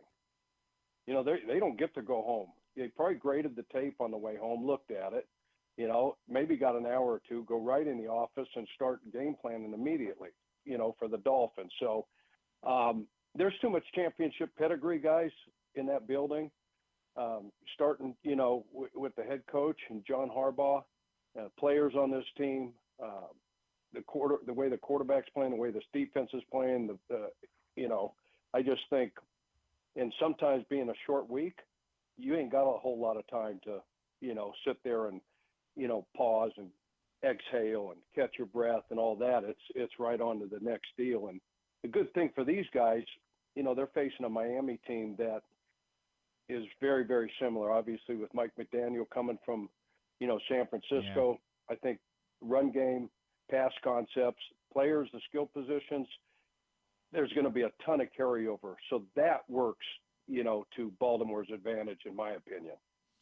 Coach, you brought up John Harbaugh, and I think back to when you guys arrived here in Baltimore in 2008, and John, to me at the time, was a little bit of a different guy, right? He was a little bit more abrasive, and we, of course, remember the Chris McAllister stuff in that first year, and it's been a marvel to me to watch how he's become this player's coach over the years, how he's become a completely different guy. And look, John takes his lumps, and we beat him up the way that we do anybody when we think there's a challenge that's a mistake or something like that. But I have really been enamored this season specifically in watching how he has seemed to have the feel. It's reminded me a lot of the 2019 year, that he has just had a feel for this team and this group of guys and the way that he has vibed with them. In knowing him as well as you do and seeing him from the beginning of his run as a head coach, how much do you believe he's changed as a leader during the course of these 15 years? Yeah, I think everybody evolves, right? And to see him, like, to sustain this type of success over the long period, what is this, year 17? 16, 17 for John? 15, right. Right? 16. Yeah. 16, you're right, 16. Because these things, they say, well, the message is getting stale, right? They're not listening more. You don't ever hear that, out of Baltimore, right? The front office, they do an unbelievable job of keep, bringing in, Raven players that fit their specs, the football character that they look for, all that kind of stuff. But John, and from the beginning, guys, he had to set the tone. He had a culture he was going to establish and he wasn't going to bow down to anybody. And you get challenged as a first-year coach. I remember in Indy, the players are going to see just how far they can take it, and see if, hey, look, whether it's Ed Reed, Ray Lewis, somebody on the offense, he had to set a tone, and he was going to, build this thing the way that he thought he was going to, this thing was going to be built on rock, the foundation, and so, yeah, you evolve, and to see his rapport with these players and the way that he deals with these players, because we see a lot, especially of recent, where guys are like making huge mistakes, how they treat guys and how they talk to guys. Mm-hmm. And I think we all learn and we all grow that we're dealing with grown men. We're dealing with professionals. There's going to be mistakes made, but there's a certain way that you handle, all these situations. And, you've been at it John's been at it such a long time, and you learn and you grow, and you learn how to handle some of these things, because you got a relationship. He's going to build a relationship with these guys. He's going to earn their trust.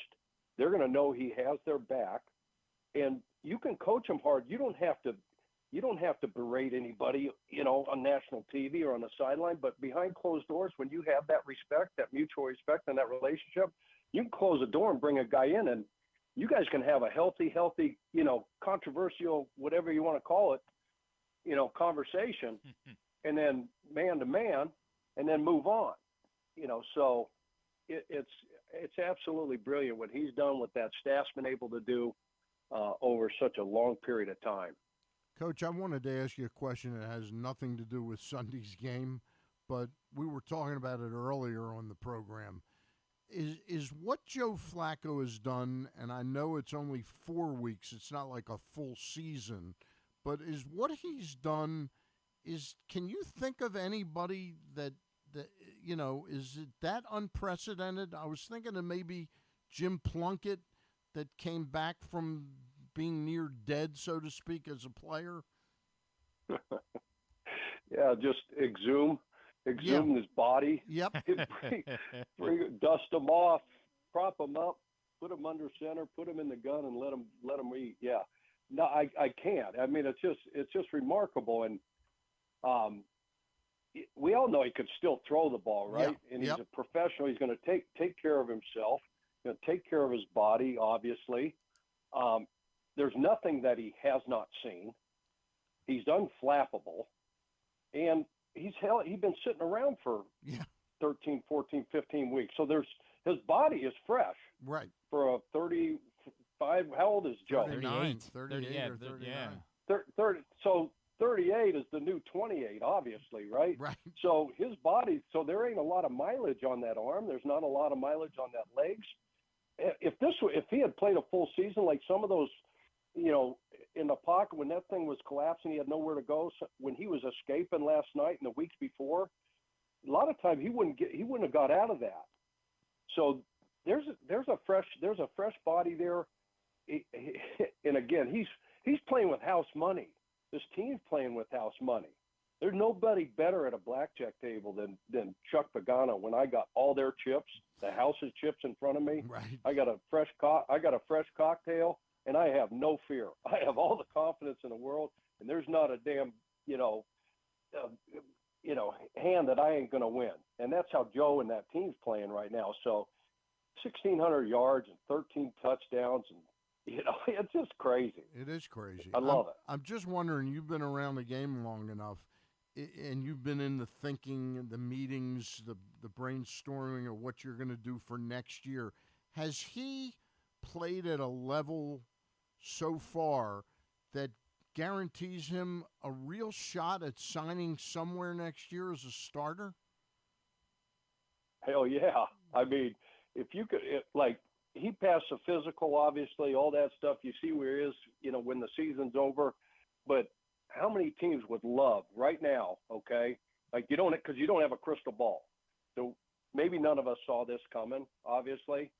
But if you're a team like Cleveland, you've got a championship defense. You got the best defense in the National Football League statistically.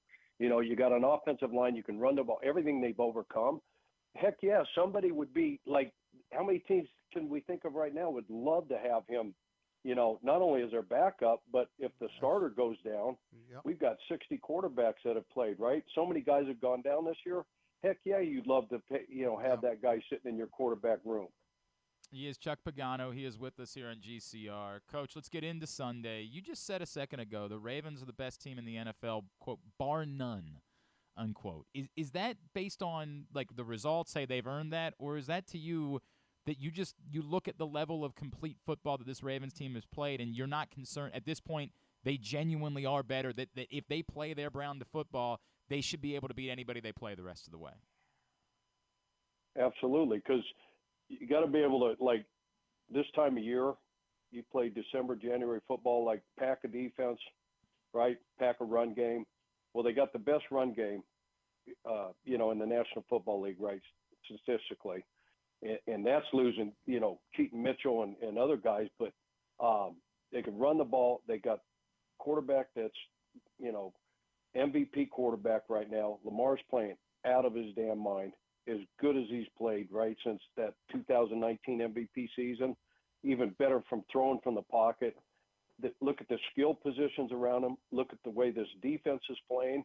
You don't see the same, like in year two under Mike McDonald and this defensive staff, what they're doing defensively, how they're playing, you don't see the mistakes. You can go back to the Miami game last year, right, and the meltdown in the fourth quarter. You don't see that. There's great communication there. So as far as balance, offense, defense, special teams, the quarterback play, like I said, the skill positions they put around Lamar, job Todd Monken's done. Yeah, I mean, them and San Fran are still, to me, the two best teams. I say Baltimore because they just went on the road in their backyard and beat the brakes off of them, and got out of there with that win. So they got everything that you need, and obviously you win this weekend and you get home field. Hell, that's a tough out, man. At M&T with that team and the confidence, come on. It'd be very good news. It would behoove them to get that job done and have that situation. Yeah. Where are you with the MVP discussion? Does it just default to Lamar for you? Like if they win this Sunday, he's the MVP. That's the end of the story. You know what? Probably I said a week ago. Before the San Francisco game between him and Brock. Whoever comes out plays the best in this game, whichever team wins. Somebody's going to leapfrog the other guy and go to the forefront. It's just kind of how we all look at things now and how the odds makers look at everything. So it's his to lose. It's his to lose for sure. And there's some obviously some other great players in there. That are non-quarterback, like a Christian McCaffrey, guys that are putting unbelievable numbers, out there and scoring touchdowns and things like that. But I think for sure it's Lamar's to lose. Coach, as a former defensive coordinator and head coach, and now your work on the 33rd team, I'm wondering if you could give us some insights into Ravens defensive coordinator, Mike McDonald.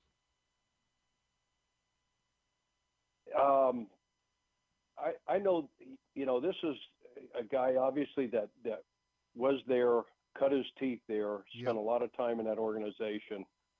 And, the Harbaughs do what the Harbaughs do. They just loan coaches to each other and for a period of time, so John loans him to Jim. He goes to Michigan, does an outstanding job there, comes back, takes over, the defensive play calling as the coordinator there in Baltimore. So I don't know Mike on a personal level. I watch, what he does and his scheme. There's a lot of similarities that have stayed there because John's been there the whole time, and John's, background is special teams and defense, and he's had, his hands, involved with that. And so there's some common threads that have run through. Like when I got an opportunity to be the coordinator at 11, we just kept doing what the Ravens have been doing for a long, long time. So you can still see, the pressure stuff, the zone pressures, that he's running on third down and obvious pass situations, the nuts and bolts of the 3-4 base defense, the nickel packages on early downs. You can see that same thing, and he really understands protections. He knows how to attack a team's protections and get free runners. You can see, 52 sacks or 54 sacks, whatever they have, right? Leading the league. This team coming in Miami's got about the same number. So he understands how to attack protections. And he's really, really good. And that defensive staff's really good at the split safety schemes, playing a light box, being able to handle the run, with a light box. Because you play these teams like San Fran and now Miami coming to town, and you got, all this speed and all these weapons. And, we got to take care of Tyreek. We got Waddle. We got Mostert. We got Achane. I mean, how tight ends last week at San Fran. So he can play a light box, be able to still handle the run. But then from a split safety, that quarter, half, those type of concepts, and they play a man-match zone concept underneath. He does a phenomenal job at that, and he's so steady. You just watch this guy, on the sideline. He just got a really good demeanor, it seems, and a great rapport with these guys. And he's obviously an unbelievable communicator and an unbelievable teacher. You listen to how his players talk about him, how he listens to those guys. I mean, yeah, I think he's. They're not going to have him long. When you have success like this, guys, as you know, you're not going to have him very long, because he's going to have his opportunities, if not this year, in the very, very near future, to be head coach in National Football League. We've been talking about that. Well, we were really hoping you were going to say, he's not that great. Like, don't I don't think teams should really. There's no need to be barking around. We got Chuck in the wings. He could come back. Coach, before we let you go, I have to know, how in the hell are you so good at banking a football off a backboard and into the net? Like, how in the world are you so good at this skill? I'm just getting lucky. I just got lucky. Man, it's unreal. Couple warm-up throws, and good Lord shining down on us, every day, just toss it up there. I've thrown a lot of ball drills, like 36 years of coaching DBs. So there's a lot of reps in this arm throwing ball drills to DBs my entire coaching career, so I've got that going for me, and then a little bit of luck. Man, that's a fun show. I'm having the time of my life. We can tell. That's really cool, man. Coach, we always love catching up with you. You're our favorite, and we've always appreciated getting these chances over the years. Just last week tell somebody else nope, they were Nope, Chuck is my favorite, bar none, until Jim Nance is my favorite, or Kevin Harlan's my favorite, whoever it is. Jim Nance is mine too, along with you guys. I love being on with you guys, and anytime I love coming on, so it's an honor to be on with you guys. You know that, and anytime you want to have me on, shoot, I'm there. Coach, love you. Happy New Year to you, and we will talk again real soon. Happy, healthy New Year, Coach. Thank you, sir. Yeah, same to you guys. See you, Glenn. See you, Stan. Take care. Coach Chuck Pagano with us here on GCR. Very high on my list of favorites. Yeah, he's a terrific guy. Very, very high. Someone that Griffin, and he always follows up afterwards. Like, he's the nicest guy in the world. That's one of the many things I love about Chuck. And Chuck, would do this privately too. And, I'm not trying to – Chuck's the type of person that, like, we'll have him on, and he'll, like, follow back up. Hey, did that go over well? Like, everything all right? Yes. It was probably our favorite segment of the week, Coach. And if we could do it every day, we'd like to do it every day. That's how much I enjoy chatting with Chuck Pagano. All right, we've got important things that we need to deal with. We need to deal with a national crisis. Gaslighting's been an issue in our country. And we're just accepting being gaslit now. That's how normalized the gaslighting is. And there was some significant gaslighting going on in college football last night. And we need to deal with it. And we can't just accept it. So we're going to talk about that. And Griffin's got the scientific evidence. We are going to dive into whether or not you can be a successful NFL quarterback with a hot mom. We've put Griffin's all he's done. At the time that they were young. Correct. Like he's 19, He's 18, pulled the pictures. 22 years old. He's not going to be the one making the judgment. Yeah. Griffin apparently doesn't think any female can be attractive if they're older than like 30. Is that's like that's the sense that I said. got, and I'm pretty sure that's what he was saying over there. Is that they're all a bit too old for me. Not They're 30. They're 31. Can't be attractive. It's past my prime. We will. You and I will handle that particular we'll topic. We'll be the one to make that determination. That's all coming up as we continue along on a Friday edition of GCR.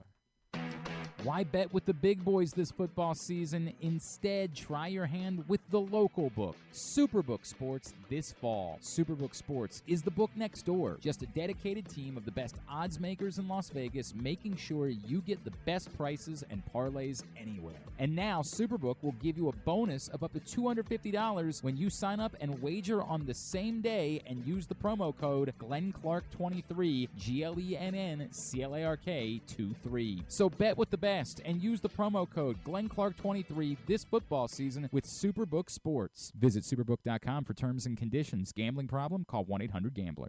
What's up, everyone? It's Tyus Bowser, and I've had so much fun hanging out with Rita and putting up with Glenn the last couple years that I've decided to do it again. Season 3 of the Tyus Bowser Show is happening this year, as we'll be all over town, giving you the chance to get to know me and some of my teammates. As we talk football, life in general, and just say what needs to be said. You can find out more about the show by going to PressBoxOnline.com/Bowser. If you don't live in the area, you can watch the shows live on Facebook and YouTube. And if you miss one, you can listen Friday nights at 105.7 The Fan. So we'll see you all season long for the Tyus Bowser Show, a partnership of PressBox and Great Ace Memorabilia. The next Tyus Bowser Show is Tuesday, January 2nd at Mother's North Grill in Timonium. It's brought to you by Superbook Sports, AJ Michaels, and HelpMyGamblingProblem.org. There's so much focus on sports betting these days, but I want to talk about an area that nobody wants to gamble on, where you choose to go out and spend your hard-earned dollars to eat. The Costas Inn is no gamble at all. The quality on their menu is outstanding, and the value is off the charts with a great and varied list of specials Monday through Friday. And the staples of the menu, whether it's salads, burgers, fish, they're all fantastic. And I haven't even mentioned the crabs or crab cakes yet. So check out the menu for yourself at CostasInn.com. When choosing a place to dine, never gamble on the food you put in your belly. The Costas Inn at 4100 North Point Boulevard, or call 410-477-1975 for reservations and your steamed crab orders. What company has the expertise to make your home healthier by purifying your air and killing all viruses, allergens, and bacteria? A.J. Michaels, Heating and Air Conditioning in Baltimore and Annapolis, ajmichaels.com. Visit Harford County. Gear up for the holidays by supporting local with Small Business Saturday on November 25th. Take in the dazzling sights of the season with a Ladue Christmas at Ladue Topiary Gardens. Enjoy holiday lights, sing along to holiday songs, reserve a carriage ride, and sit on Santa's lap in Bel Air's Winter Wonderland, happening every Saturday from November 25th until December 16th. Nothing sparks that holiday joy quite like a festive parade. Head to visitharford.com and click on Events to see the full list of parades and so much more. In Maryland, you're welcome. Whether your focus is luxury and comfort, convenience and technologically advanced connectivity, or sporty performance and aggressive styling, we've got the perfect Highlander for you. Check out buyatoyota.com for deals on new Highlanders from your local Toyota dealer today. Hey Ravens fans, looking for the perfect new game day brew? Get a Guilford, Baltimore's finest craft beer during the next home game at the bank. That's not all. Gather your flock next home game and check out Guilford Hall Brewery's brand new bar, the Gilly Nest, located near Section 505. No tickets? No problem. Enjoy all Ravens games all season long at our restaurant and brewery in Station North. Guilford Hall Brewery, European tradition, Baltimore charm. Sure, Glenn may be in his 40s now, but he looks just as good as he ever has, and he's still as sharp as he ever was. And I say both those things without even a shred of irony. Find out for yourself right now by watching the show at facebook.com/PressBoxSports or youtube.com/PressBoxOnline. All right, back in here on GCR. Stan the Fan Charles is in studio with us for our final show of 2023. Reminder, we are off next Monday, but we will be back together on Tuesday and for the rest of the week next week to get you ready for the regular season finale against the Steelers, whether it matters or not. So I'm going to be doing, not as host specific, but I'm doing 4 out of 6 shows. Essentially, yes. Starting because you'll be here Friday. next Friday, and then the following week you're doing. Yeah, I am away the week after the Steelers game. I am gone. So a lot of pressure, Stan, because you got to do Pats on the Ass with Griffin that Monday. You've got to do now. What those shows look like will be basically dependent upon what happens in tomorrow's game. Yeah. If the Ravens are off that week, we'll probably have a more casual week of shows, or it might be a fiery week. When you say tomorrow's, you mean Sunday's game? That's what I meant to say. Okay. Yes, I don't think they moved the game to Saturday. About the Maryland game? Yeah, it's a big game. Oh, Maryland-Auburn. By the way, I went. Oh, we haven't even addressed this. I went to the Maryland basketball game last night. Took the kids. Yeah. You mad at Jameer Young? No, I'm not mad. Well, it was a bummer for the kids because they had just met. So my kids met Jameer Young 2 Saturdays ago. Okay. And they were like, "Oh, we're coming to your game against Coppin State," and he came back over to high five him. He was really sweet to them. And then he didn't play last night because he had the flu. Now it didn't matter. Coppin's not good. And, right. It's sort of what it is. And Maryland was fine. Juju Reese had a hell of a game, and the kids like saying Juju, so that was fun for them. They were like Juju. They were having a good time. The controversy is that yesterday on the show we were talking about how I was excited about experiencing a location called Little Blue Menu, which is a new restaurant in College Park. Little Blue Menu. Okay. It's a Chick-fil-A, but it's not just a Chick-fil-A.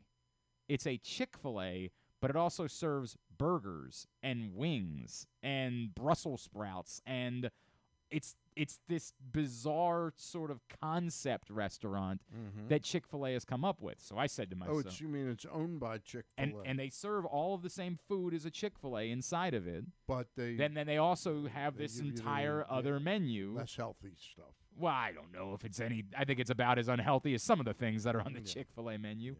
So I said, "We'll go try that, right? The kids will they'll love that, eat right?" This up. It's not actually a restaurant. It's just a carry-out place. That's all it is. And when you have 8 and 6-year-old kids, that ain't gonna work. You can't just sit in the car and eat some food. So we didn't get to experience the Little Blue Menu. Damn. So maybe Griffin, you and I will go down for the Caitlin Clark game or something like that, and we can stop by. I was very disappointed. I had to go take him for pizza. What did you say, Stan? Damn it! Damn it! Exactly. I hate when that happens. Damn. The first responder bowl the other day. Okay, so a few things I want to cover here. First, Stan earlier in the program was talking about Zach Wilson. He said, you know what Zach Wilson's problem is? Mom's too attractive. I said it draft night. The moment I saw Zach Wilson's mom. My exact word was she's hot. She's hot. Did you pull up? Do you have a picture of Zach Wilson's mom that you could share? I actually skipped over that one. Hold on. Well, nobody's going to see it over there if you put it up over there. We got to share it. I figured I'd just try to get everything done quick here. Okay. Oh, okay. All right. So Zach Wilson's mom, for those of you that don't remember, the night of the draft, we met her. She came into our lives. His girlfriend at the time was also there, and she was also lovely. There, if I remember correctly, didn't even remember seeing there her. was a shot of all three of them sitting together at one point, and we were like, wow. Yeah. Wow. Yeah. Who was that? Was it D.L. Hall? Who was the famous, D.L. Hall, Jake Fromm, and one of their moms were in a picture together? And we were like, is that one of their girlfriends? And it was actually a mom. There was a situation. But we don't think, this doesn't carry over to baseball. No. You believe that you can have an attractive mom and be a successful baseball player. No question about it. But you're convinced. Look at Adley Rutschman. I don't remember how attractive Adley's mom. She's very she's a very nice woman. Very nice woman, no question. I talked to her a few times. So Zach Wilson, attractive mom. Stan says, can't happen.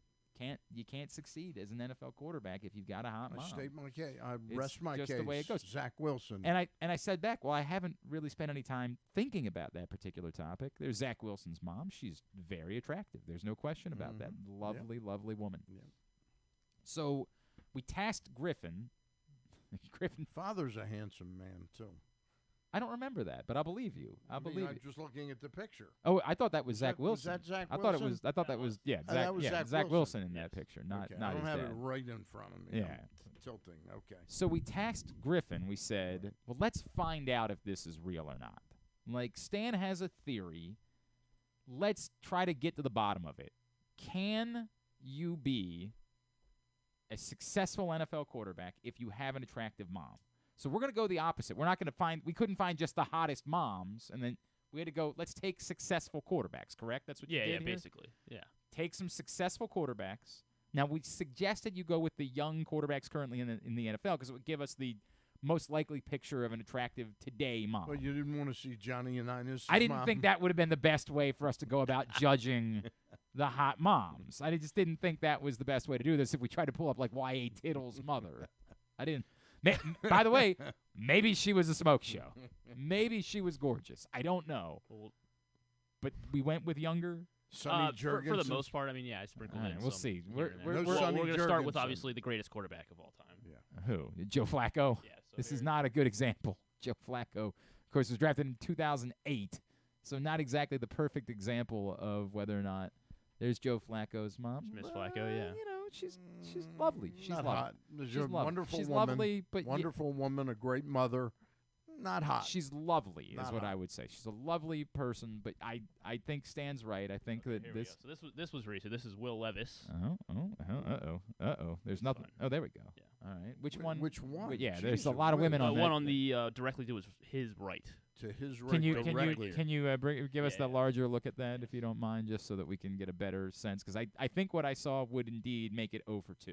Yeah. I do think that. Right here. Yeah, again, lovely woman. Can I Looks like a mom to me. just Like shut off? we're trying to do this. We got to come up with a better system for this in the future. So this is his mom? Yeah, she's lovely. She's an lovely. attractive woman. I think she's. Doesn't bode well for him. You think she's too hot? Doesn't bode well for Wow, him. Stan's going all the way to. I was gonna go. Well, he's got the hot girlfriend. Yeah, obviously, maybe And a is that sister a in there sister? Yeah, somewhere, or he's something got like a that. lot of- Girlfriends? I don't know. Or they could, man. A lot of Good- female hormones. Good for him. I in believe that he picture. broke up with whoever it was that was his girlfriend at the draft, so I don't believe. But you're saying check on hot mom for Will Levis. Yeah. I wasn't ready to go there, but Stan's. You know what? This is going to be. Stan, how do you state your age? 70. I'll be 72 in January 6th. There you go. So we'll let Stan be the ultimate arbiter of Not the ultimate, the 70-year-old. the 72. The old pervert. So that's what they call him. That's what they call me. Tonight, right. Tonight on WFBR, tune in for the old pervert. That's right. All right, next. Do you think there's anything, by the way, the fact I'm doing 4 of 6 shows, Yes. could John go out early next week? And try to sell. It's the Sell, old, like the old pervert Geritol, radio. yeah. That's what you're trying to. Viagra. Yeah. You know. Correct. All right. So next on the list, who do you have for us? This is Jordan Love. It looked No, like this is Aaron Rodgers. This is what sorry. Aaron, but this is from a. This is his mother right here. Old Miss Darla Rogers. I didn't know that they were still talking at this point in his Well, life. this was his draft night. guy. Who's the little guy with the Green Bay hat? That looks like his brother, I would assume. Jordan Rogers, if I that his remember name? correctly. He definitely had a. Hang on a second. Let's see if we can get. He didn't get the jeans, did he? Yeah, it's unfortunate He's for like him. 5'7". That's very And Aaron's like unfortunate. 6'4". Hang on a second. I need Definitely a different father. different. You know what? She looks Definitely different. I will fathers. say that his mom looks a little bit like Princess Diana to me. A little bit of a Princess in a Diana less vibe attractive there. way. I don't disagree with that. Hang on a second. That's not a great. That's not a flattering picture right there. Oh God, no. Over the father. Oh, Jeez, He's you're judging the father? he's horrible. Oh my! He's horrible. Are you siding with Aaron Rodgers again? Yes. Are you yes, back on the yes. Aaron I don't Rodgers like side of his the family family. dispute? Yeah. All right. So I'll you're tell you one thing. you're He got- going yay or nay on Aaron in Rodgers. Yes. On Mrs. Rodgers. Is she hot or not? She's not hot. Not no, hot. Okay, no. not hot. That's It's- why that he's stands. been a great quarterback. Who was it that How the about Brett Favre's mother? I don't know if Griffin pulled Brett Favre's mother. Hang on a second.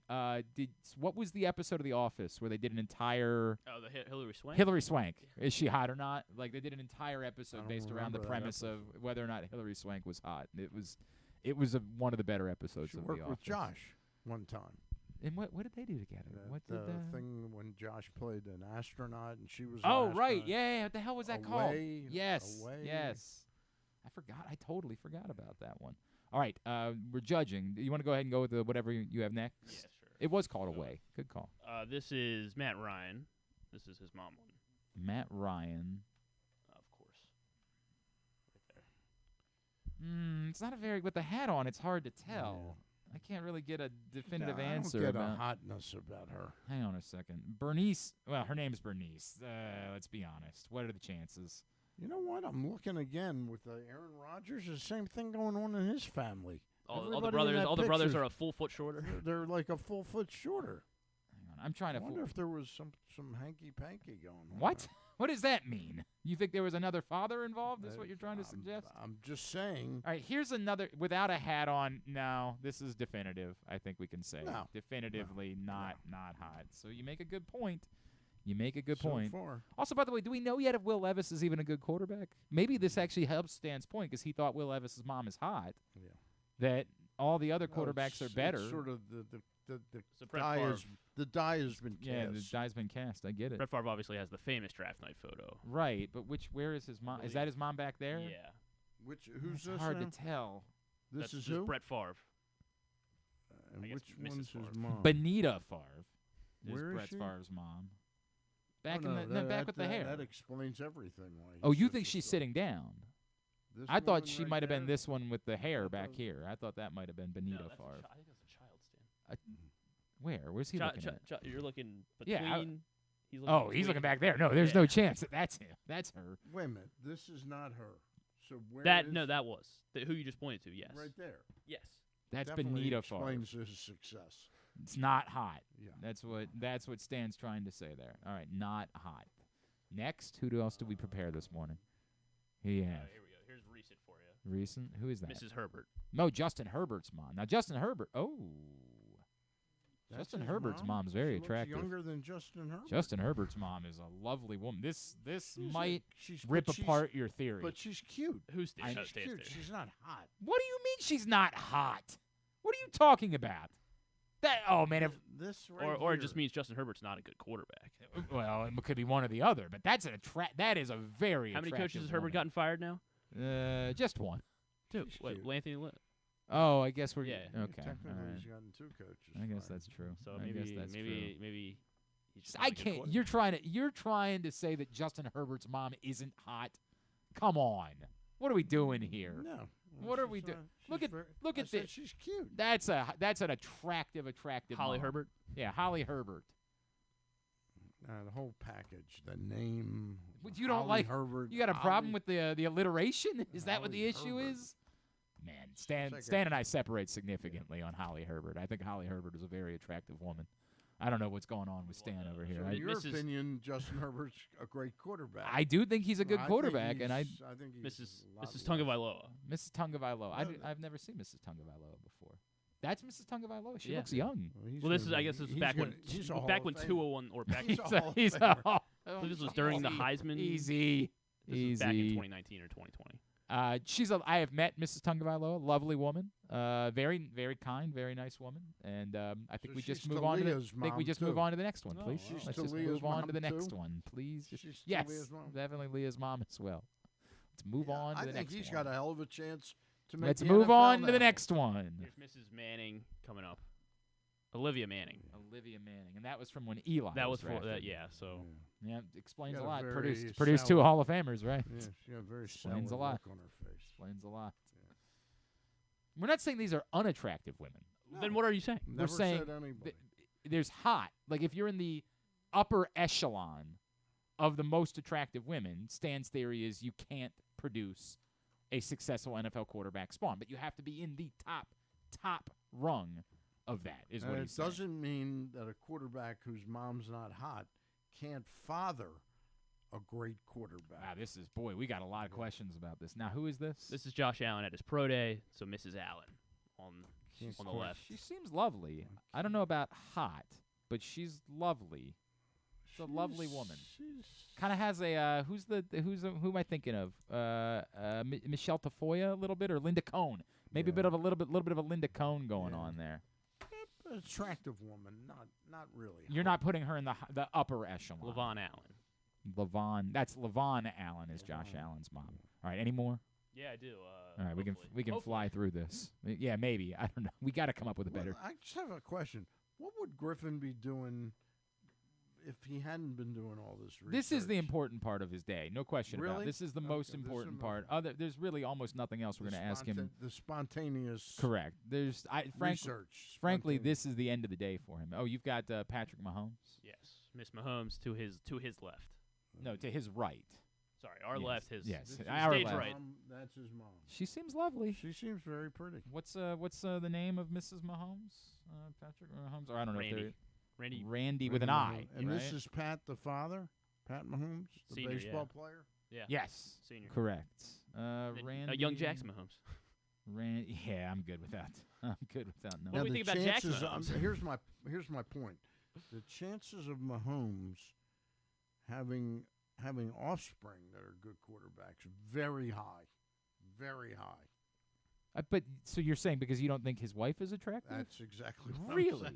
Yes. See, I find her to be a off-putting person, but I think she's an attractive woman. Okay. Wow. Wow. Stan is tough. Oh, he's talking about Brittany. Stan is tough, Brittany's man. not hot.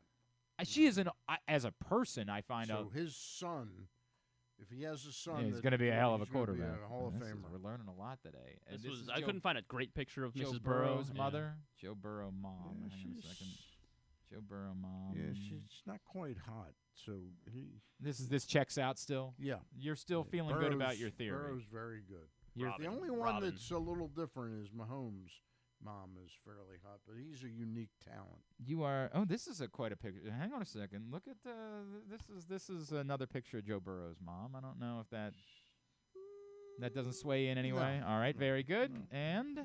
And moving forward. Remember, all these women I'm looking at are like 50. Right, that's correct. They could be your kids. Yeah. Sorry, I think this is the last one I have. Yeah, let's not do that. Let's not. Oh, it's almost like. Let's not keep it close to home. Is that his girlfriend? Let's not. That's Lamar's his mother. Girlfriend? That's his mother. Let's not do that. I specifically left that one off the list of names that I gave you. Specifically. Why? Because it's a weird bit. No, because it's not something that we do and it's close to home. That's not that hard. You can do this. You can handle it. It's okay. I promise you. Just specifically not something we do. All right. Now, you feel good about your theory still. I rest my case. You feel good that you have proven your theory about. Yeah, I'd say out of 10 quarterbacks, I'd say 9 of them. You think this backs up that you cannot have a turbo hot mom and become a great quarterback. Yeah. All right, very good. Zach Wilson. Very good. Zach Wilson. All right. Exhibit A. His mom is hot. You are 100% right about that. Now, we move forward. Yes. We need to deal What's going on with, we need to deal with a crisis. Are you aware of the story of the Pop-Tarts Bowl, Stan? You heard anything about the Pop-Tarts Bowl? No. Don't tell me they made Mike Loxley eat. No, the Maryland did not play in the Pop-Tarts Bowl.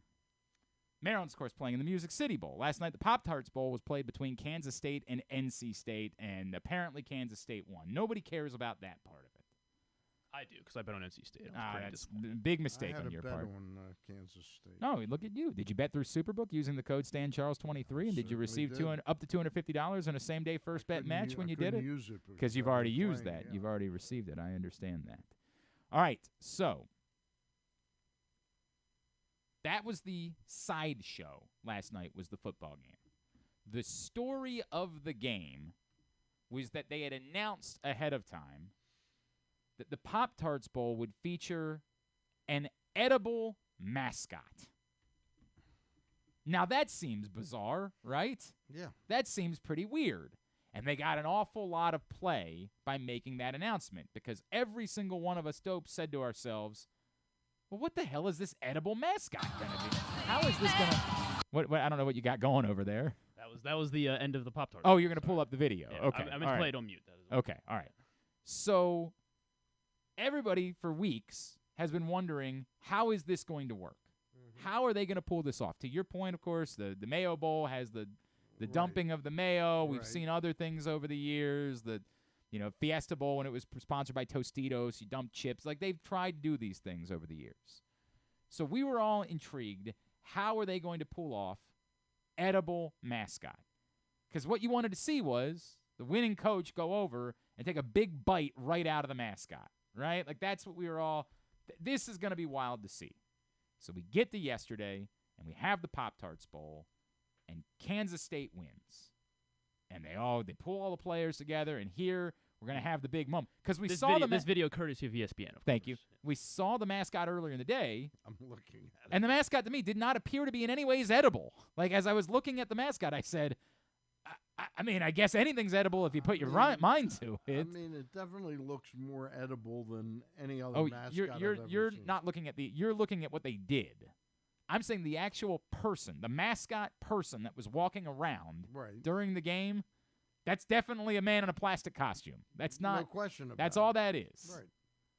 So they get to the end of the game, and now here it is. It's time for the edible mascot. You've all been waiting for it. This is the moment where they eat the mascot. And we're like, I've seen the mascot. You can't do that. It's a man wearing plastic. I'm thinking that he's wearing not plastic, that he's wearing some kind, and they didn't have him walking around a lot. Well, so can we turn it again so Stan can see what they did? I don't know if this is possible, Griffin. We can turn it around. I mean, I'll just go behind Griffin. Hold on. All right. So this is what they actually did, and they tried to. This is a travesty. This is a dark moment in the history of college football. Well, they put it on a plate or something? From the end of the Pop-Tarts Bowl, here is the ceremony. Are you playing? All right. Yes. I have it on mute. Yeah, I have it. Yeah, I don't know. It's fine. I understand. I just don't know because I can't see it. So it just pops out. They actually had him jump into the toaster. Right. They have a giant toaster on the field. He goes away. It's just a cake. And then they pull out. Like a Pop-Tart cake. All they've done is put together a Pop-Tart cake. That's all they did. Yeah. It is very clearly not a mascot. It's just a big Pop-Tart cake. And I'm sure it was tasty. I'm sure everybody enjoyed it. But here's what I know. That's fraud. Thank you. That's fraud. Thank you. What I know beyond a shadow of a doubt is that is not an edible mascot. And we, as a country, were lied to. We were gaslit. We're duped. This is what happened. It reminds, speaking of The Office, it's Scott's Tots. They promised an edible mascot and realized they couldn't do it. They couldn't pull off. It wouldn't work. You can't walk around the mascot whose face is cake. That wouldn't work. He's got to go perform and entertain people during the course of the game. He couldn't just be dripping cake everywhere. That would not work.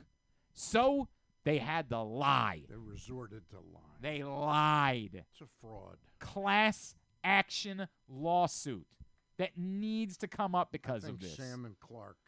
Sam and Graham, my sons. Yes, Graham. I think they're the law offices of Graham and Sam Clark. We will get them right on this. Is that their future? That's good. Nonsense. Utter and complete nonsense. They attempted to pass this off as an edible mascot. It is not. It's a cake. That's all it is. Just say, hey. It's despicable. It is despicable. You want to say we're going to give the winners a nice cake? I'm sure they'd appreciate that. We should institute more cakes to football games. I'm sure everybody would love that if you got some cake for winning a football game. Love to have a Super Bowl cake. Correct. But you know what it's not? A mascot you could eat. Because it ain't a mascot, it's just a cake. And things used to mean something in this country, damn it. Fact used to be fact. Words used to have meaning. Now anything is whatever you want it to be. A dog is a cat. East is up. Nothing makes sense anymore. Edible mascot? It's a pastry cake and nothing more. And we should be ashamed as a country, and we should step up and say we're not taking it any longer. We're not caking it anymore? We're not caking it any longer. Print the T-shirts, Griffin. We're not gonna cake it. Thank you. No, we ain't gonna cake it. We're not gonna cake it anymore. Ridiculous. Utterly. And then I had people in my mentions further trying to gaslight me last night. No. Saying this was worth? This was okay? Is there any chance that these last two topics had something to do with a guest that didn't come with? No. I was going to get to this topic no matter what today, Stan. We could have had 12 guests today. This topic was coming. We might not have been able to get the hot moms. We might not have had time for that one. That one popped up because it came about organically. This is unacceptable. And we need to make that statement, and we need to take a stand that our country used to do things. We used to accomplish things as a country. Why don't we start? This is like this would go on in a banana republic. Correct. If they had a mascot. Yes, if the banana republic. Why don't we start our own bowl and we actually do this? We do what they couldn't do. The toilet bowl.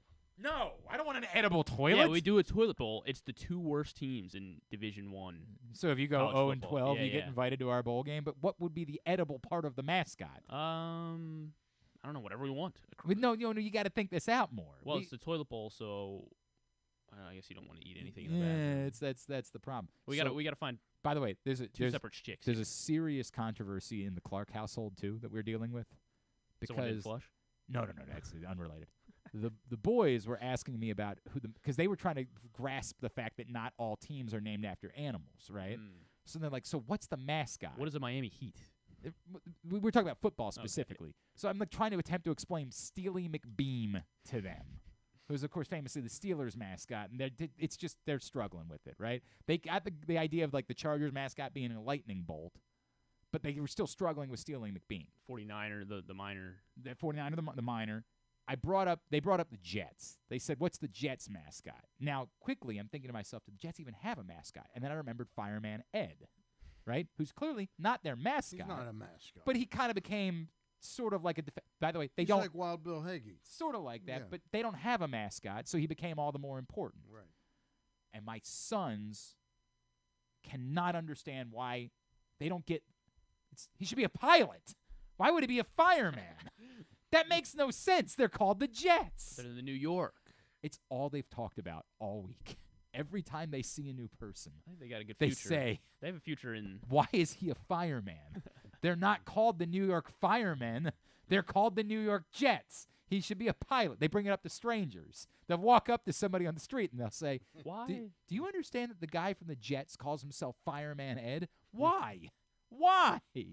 And you know what? But in fairness, he's never put himself up as the mascot. Not as the mascot, but he did portray himself to be like a super fan of some sort. Yeah, he's a super fan. And yet he was a fireman. Yeah. Which has nothing to do with Jets. They have a point. They are correct about this, and no one has been able to come up with a good answer for it.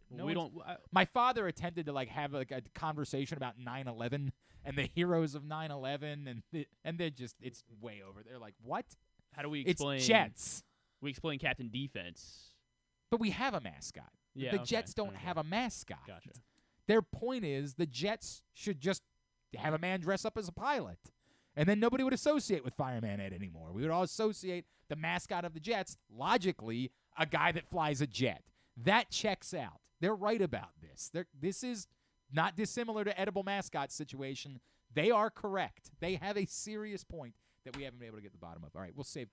We don't need to give any more attention to quarterbacky girl. We can just wrap up. That girl deserves no more recognition.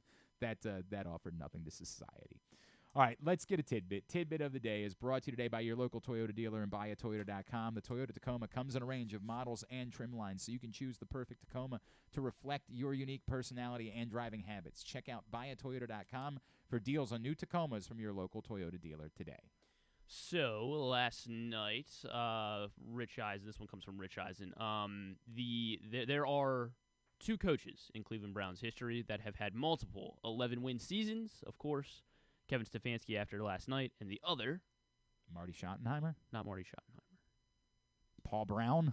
Yeah. Paul Brown and Kevin Stefanski, the only 2 Cleveland Brown head coaches. I mean, that's not really all that surprising. I mean, they're one of the most moribund franchises in American professional sports history. It's not really all that surprising.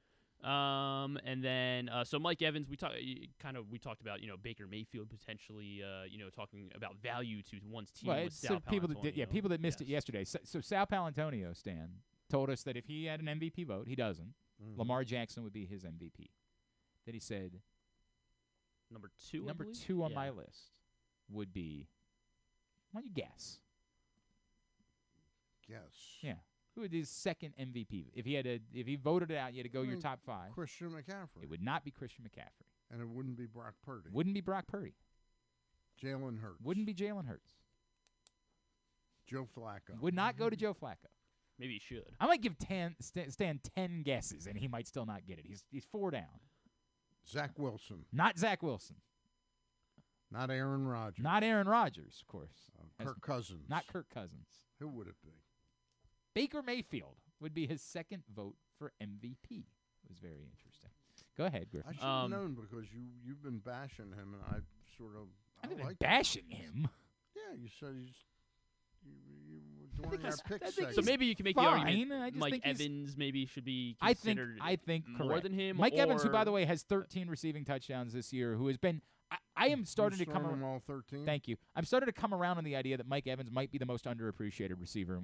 Maybe of all time. It's to me of this era. Well, so the stats, like Keenan Allen and he to me are the two that are like the most. That all they have ever done is be wildly productive, no matter what the circumstances. This is his 5th season with 10+ receiving touchdowns. He tied with a bunch of guys to do it. Have 5 such seasons of 10+ receiving touchdowns, but there are only 6 players who have done it 6 times. Can you name? There are only 6 players who have had double-digit touchdowns in 6 times. Yes. Randy Moss. Yes, Randy Moss is tied for the most with 9 seasons. Bob Hayes. Bob Hayes would be just outside. He is tied with Mike Evans for 5 seasons.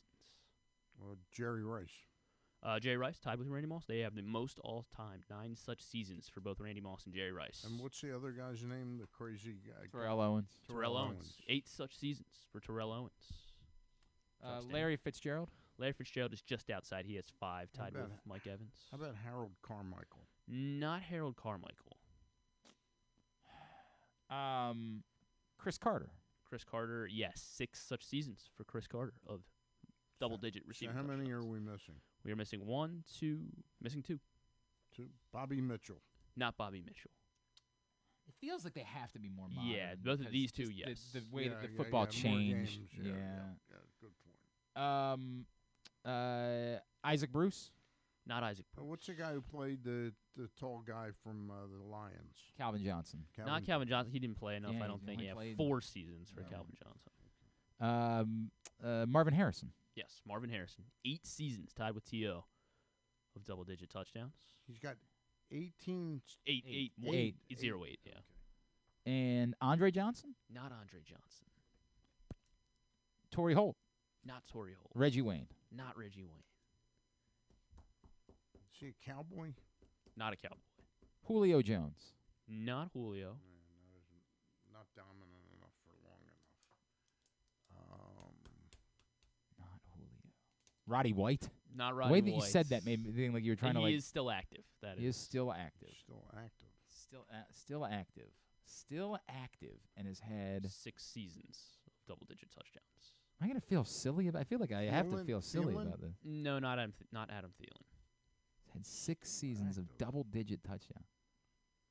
How about I don't Tyreek think you Hill? should feel. No, Tyreek Hill has 3 seasons. Why would I be blanking? Oh, DeAndre Hopkins. Not DeAndre Hopkins. Where is DeAndre Hopkins? Who's the great guy from the Bengals? Is No, he still Chase playing? not. Yeah. Oh, AJ you Green. thinking Not AJ Green? Not AJ Green. Not AJ Green. Devontae Adams. Devontae Adams. I'm really surprised that Devontae Adams has had enough. Yeah. You know, to Because be all those years with in Green I get Bay. it. I'm just surprised. Others with 5 with Mike Evans. You said Bob Hayes, Lance Allworth, Art Powell, Larry Fitzgerald, and Rob Gronkowski. All 5 such seasons, double-digit touchdowns. Very good. Mike Evans Harold is. Carmichael had 5. No, not Carmichael. I'm not sure how many he had. He's not in my top 25 here. We can find out that answer Yeah, in we 2 can. seconds. We have the internet. We have the ability to get answers. Harold Carmichael had 1. 1 in 1979. He had 11 touchdowns. It's only double digits. He had some 9s, some 8s, some 7s. He had 3 seasons of 9 or more touchdowns. He had 5 seasons of 8 or more touchdowns. See how close I was. There you go. If you just had 1 or 2 more. Exactly right. That's exactly how it played out. All right, here's what's coming up this weekend, totally tubular-wise. It's brought to you by the Best Of issue of Press Box, which is available right now for free at your neighborhood Royal Farms. We close down the year. We try to make this issue sort of like an official Baltimore sports yearbook every year. And on the cover, we recognize the team of the year, the Baltimore Orioles, our Mo Gabba Sports Person of the Year, Brandon Hyde, inside the top people, performances, and moments of 2023. Get it today for free at your neighborhood Royal Farms or any of the hundreds of locations around town where you find Pressbox, or read it all, pressboxonline.com/bestof. All right, here's your rundown for the weekend. Today, local college hoops. Loyola's at St. Joe's at 7 on ESPN+. UMBC hosts American at 7:30, also on ESPN+. Bowl games, Clemson and Kentucky getting underway in the Gator Bowl right now on ESPN. Then what they do after the Gator Bowl, of course, is they dump you in a pond of live gators. That's how they celebrate afterwards. It's really neat. Liberty Bowl, Memphis, Iowa State at 3:30. Cotton Bowl, Missouri, Ohio State at 8 o'clock on Dogs ESPN. are barking today. Yeah, Ohio State. There's no chance they give an S about playing in the Cotton Bowl. And what's the line there? The Ohio State is -4.5. I will be all over Mizzou. See, I would have expected that to be a bigger number. I like that more as a bigger number. I think Mizzou can win outright. All right. CBS Sun Bowl tonight, or this afternoon, Oregon State and Notre Dame at 2 o'clock. Tomorrow, of course, Maryland, as Stan mentioned, taking on Auburn in the Music City Bowl. That's on ABC at 2 o'clock. NFL tomorrow night, Lions-Cowboys at 8:15 on ESPN, ESPN2, and ABC. I guess that means it's a Manning cast. Towson at home tomorrow at 2 o'clock against Arcadia, for some reason playing a D3 at this point. It's the only year. non-D1 I think they have on the schedule. It's just weird to do it now instead of at the beginning of the year, right? It's weird. Get a nice That's on appetizer before conference play. They didn't put that one. They didn't put that one on Monumental. That one's only on Flow Hoops. YouTube, Mount St. Mary's at Delaware State at noon. Navy hosts William and Mary tomorrow at noon on ESPN+. The Peach Bowl tomorrow, Ole Miss, Penn State at noon on ESPN. Orange Bowl, Georgia and Florida State at 4. The Arizona Bowl, Toledo and Wyoming at 4:30 on the CW. And on Sunday, of course, Dolphins, Ravens at 1. Bengals, Chiefs is the 4:25 game. And Steelers, Seahawks at 4 on Fox. Packers, Vikings on New Year's Eve, 8:20 on NBC. Maryland women take on Nebraska at 2:30 Sunday on Big Ten Network. Anything non-sports-wise this weekend? I guess all the New Year's stuff. Yeah, not a whole lot. Oh, and they exhume the body of Dick Clark and roll him back out, right? Dick Clark's primetime New Year's Rockin' Eve with Ryan Seacrest and Rita Ora and the Jonas Brothers. Sure, Neo will be there. Sure, it's on ABC. New Year's Eve. I never miss it. Nashville's Big Bash on CBS on New Year's Eve. If you want to watch that one, they still use Dick Clark's name on that. They still do. It's Dick Clark Productions. I think still exists as a company. Did you see Money Heist on Netflix? There's a new. It's called Berlin. There's like another. This is like part of that series or something. Some people were excited about it. That's the only. Stan wants me to watch this Australian show next, so that's what I'm going to do.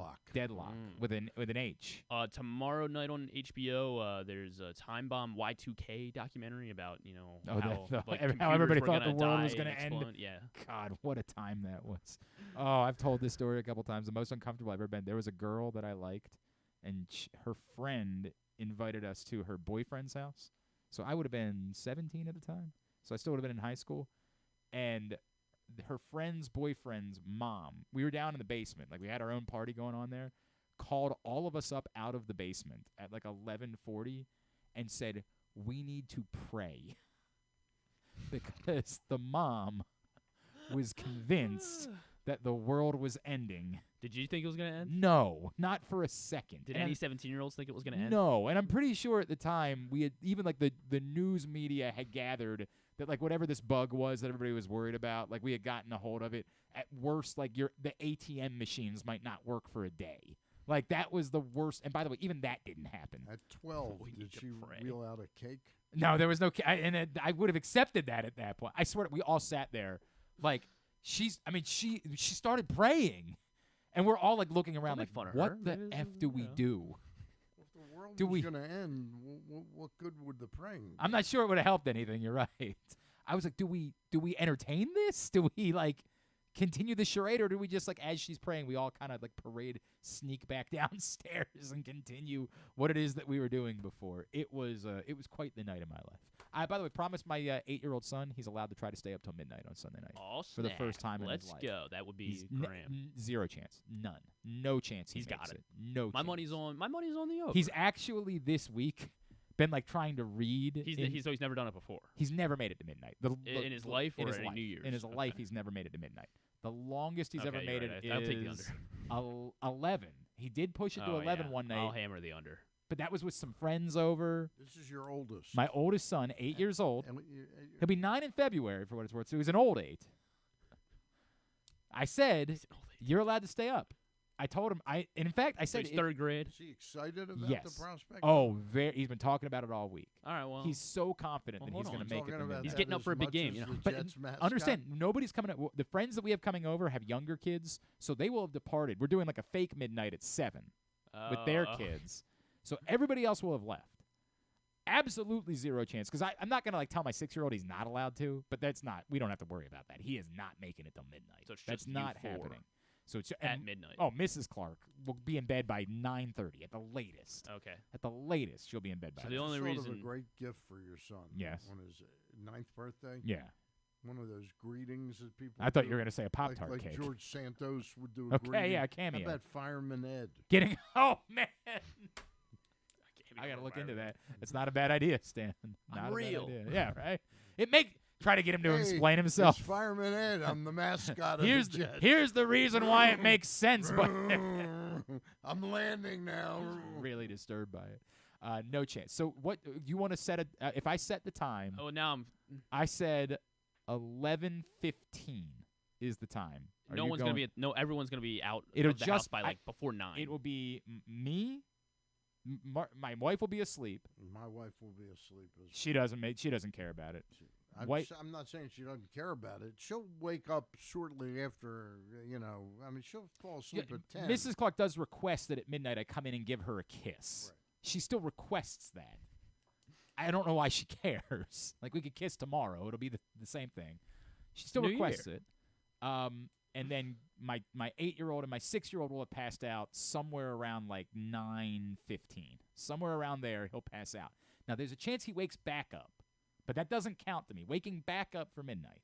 I am offering, if you want it to count, take a post-Ravens game nap, right? Like, Ravens game ends. Well, you can go take a nap then, and then, he's taking. Oh, he doesn't. Because he doesn't.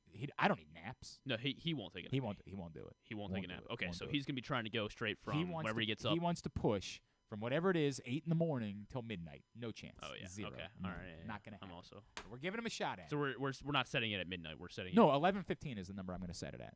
Over or under? I think how I treat any under. It's like when you see the Iowa playing and the under is set at 25.5. Right. You still take the under. You still take the under. I get it. So you still want the under on this? I think so. I think I'm not sure how low it'd have to go. I think that's the smart bet. I think that's the smart bet on this one. All right. Anything else this weekend? Under 11. Under. I don't think he makes it to 11:15. I think that the latest he gets to is about. Now we're gonna set up. He got a Nintendo Switch for Christmas, so we're gonna set it up. I'm gonna let him play for a little while. We'll do that, but I still don't think that he can get. I think the moment he sits down. Has he ever made it to the end of like Sunday Night Football or anything? He's never. No. Yeah. All right. Yeah. This is a pretty. This is a clean cut. I'll take the. I'll hammer the not under. Happening. Not happening. All right, anything else? Quickly. America's Got Talent Fantasy League. It looks terrible. They're drafting teams now in America's Got Talent. Awful. Sounds truly awful. That's it. That is it. Very good. Stan, you'll be back in action Tuesday with the baseball show. Baseball show's Tuesday, and then second baseball show, Eric Garfield joins me to start looking at some prospects. Excellent. That'll be next Thursday. Thanks today to Leroy Hoard, who did not play for the Baltimore Stallions. We don't think, but he did play for the Baltimore Ravens for a minute. Thanks to Chuck Pagano. We'll get it up in the greatest hits section of the Oh, my God, it's so good. tab at GlennClarkRadio.com. We'll be back on Tuesday. Evan Washburn will join us as he's working the broadcast this weekend for CBS, so we'll catch up with our friend Evan on Tuesday and Stuff and Things Tuesday. But I'll be on 105.7 The Fan Monday, 11 to 1, so you can join me over there.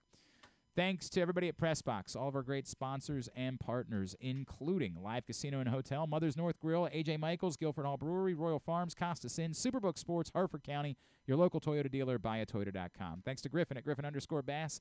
Follow us, Twitter, Instagram, and TikTok at Glenn Clark Radio. Have a great weekend. Go Ravens, obviously. Go Maryland football. Go local hoops teams. Duke sucks.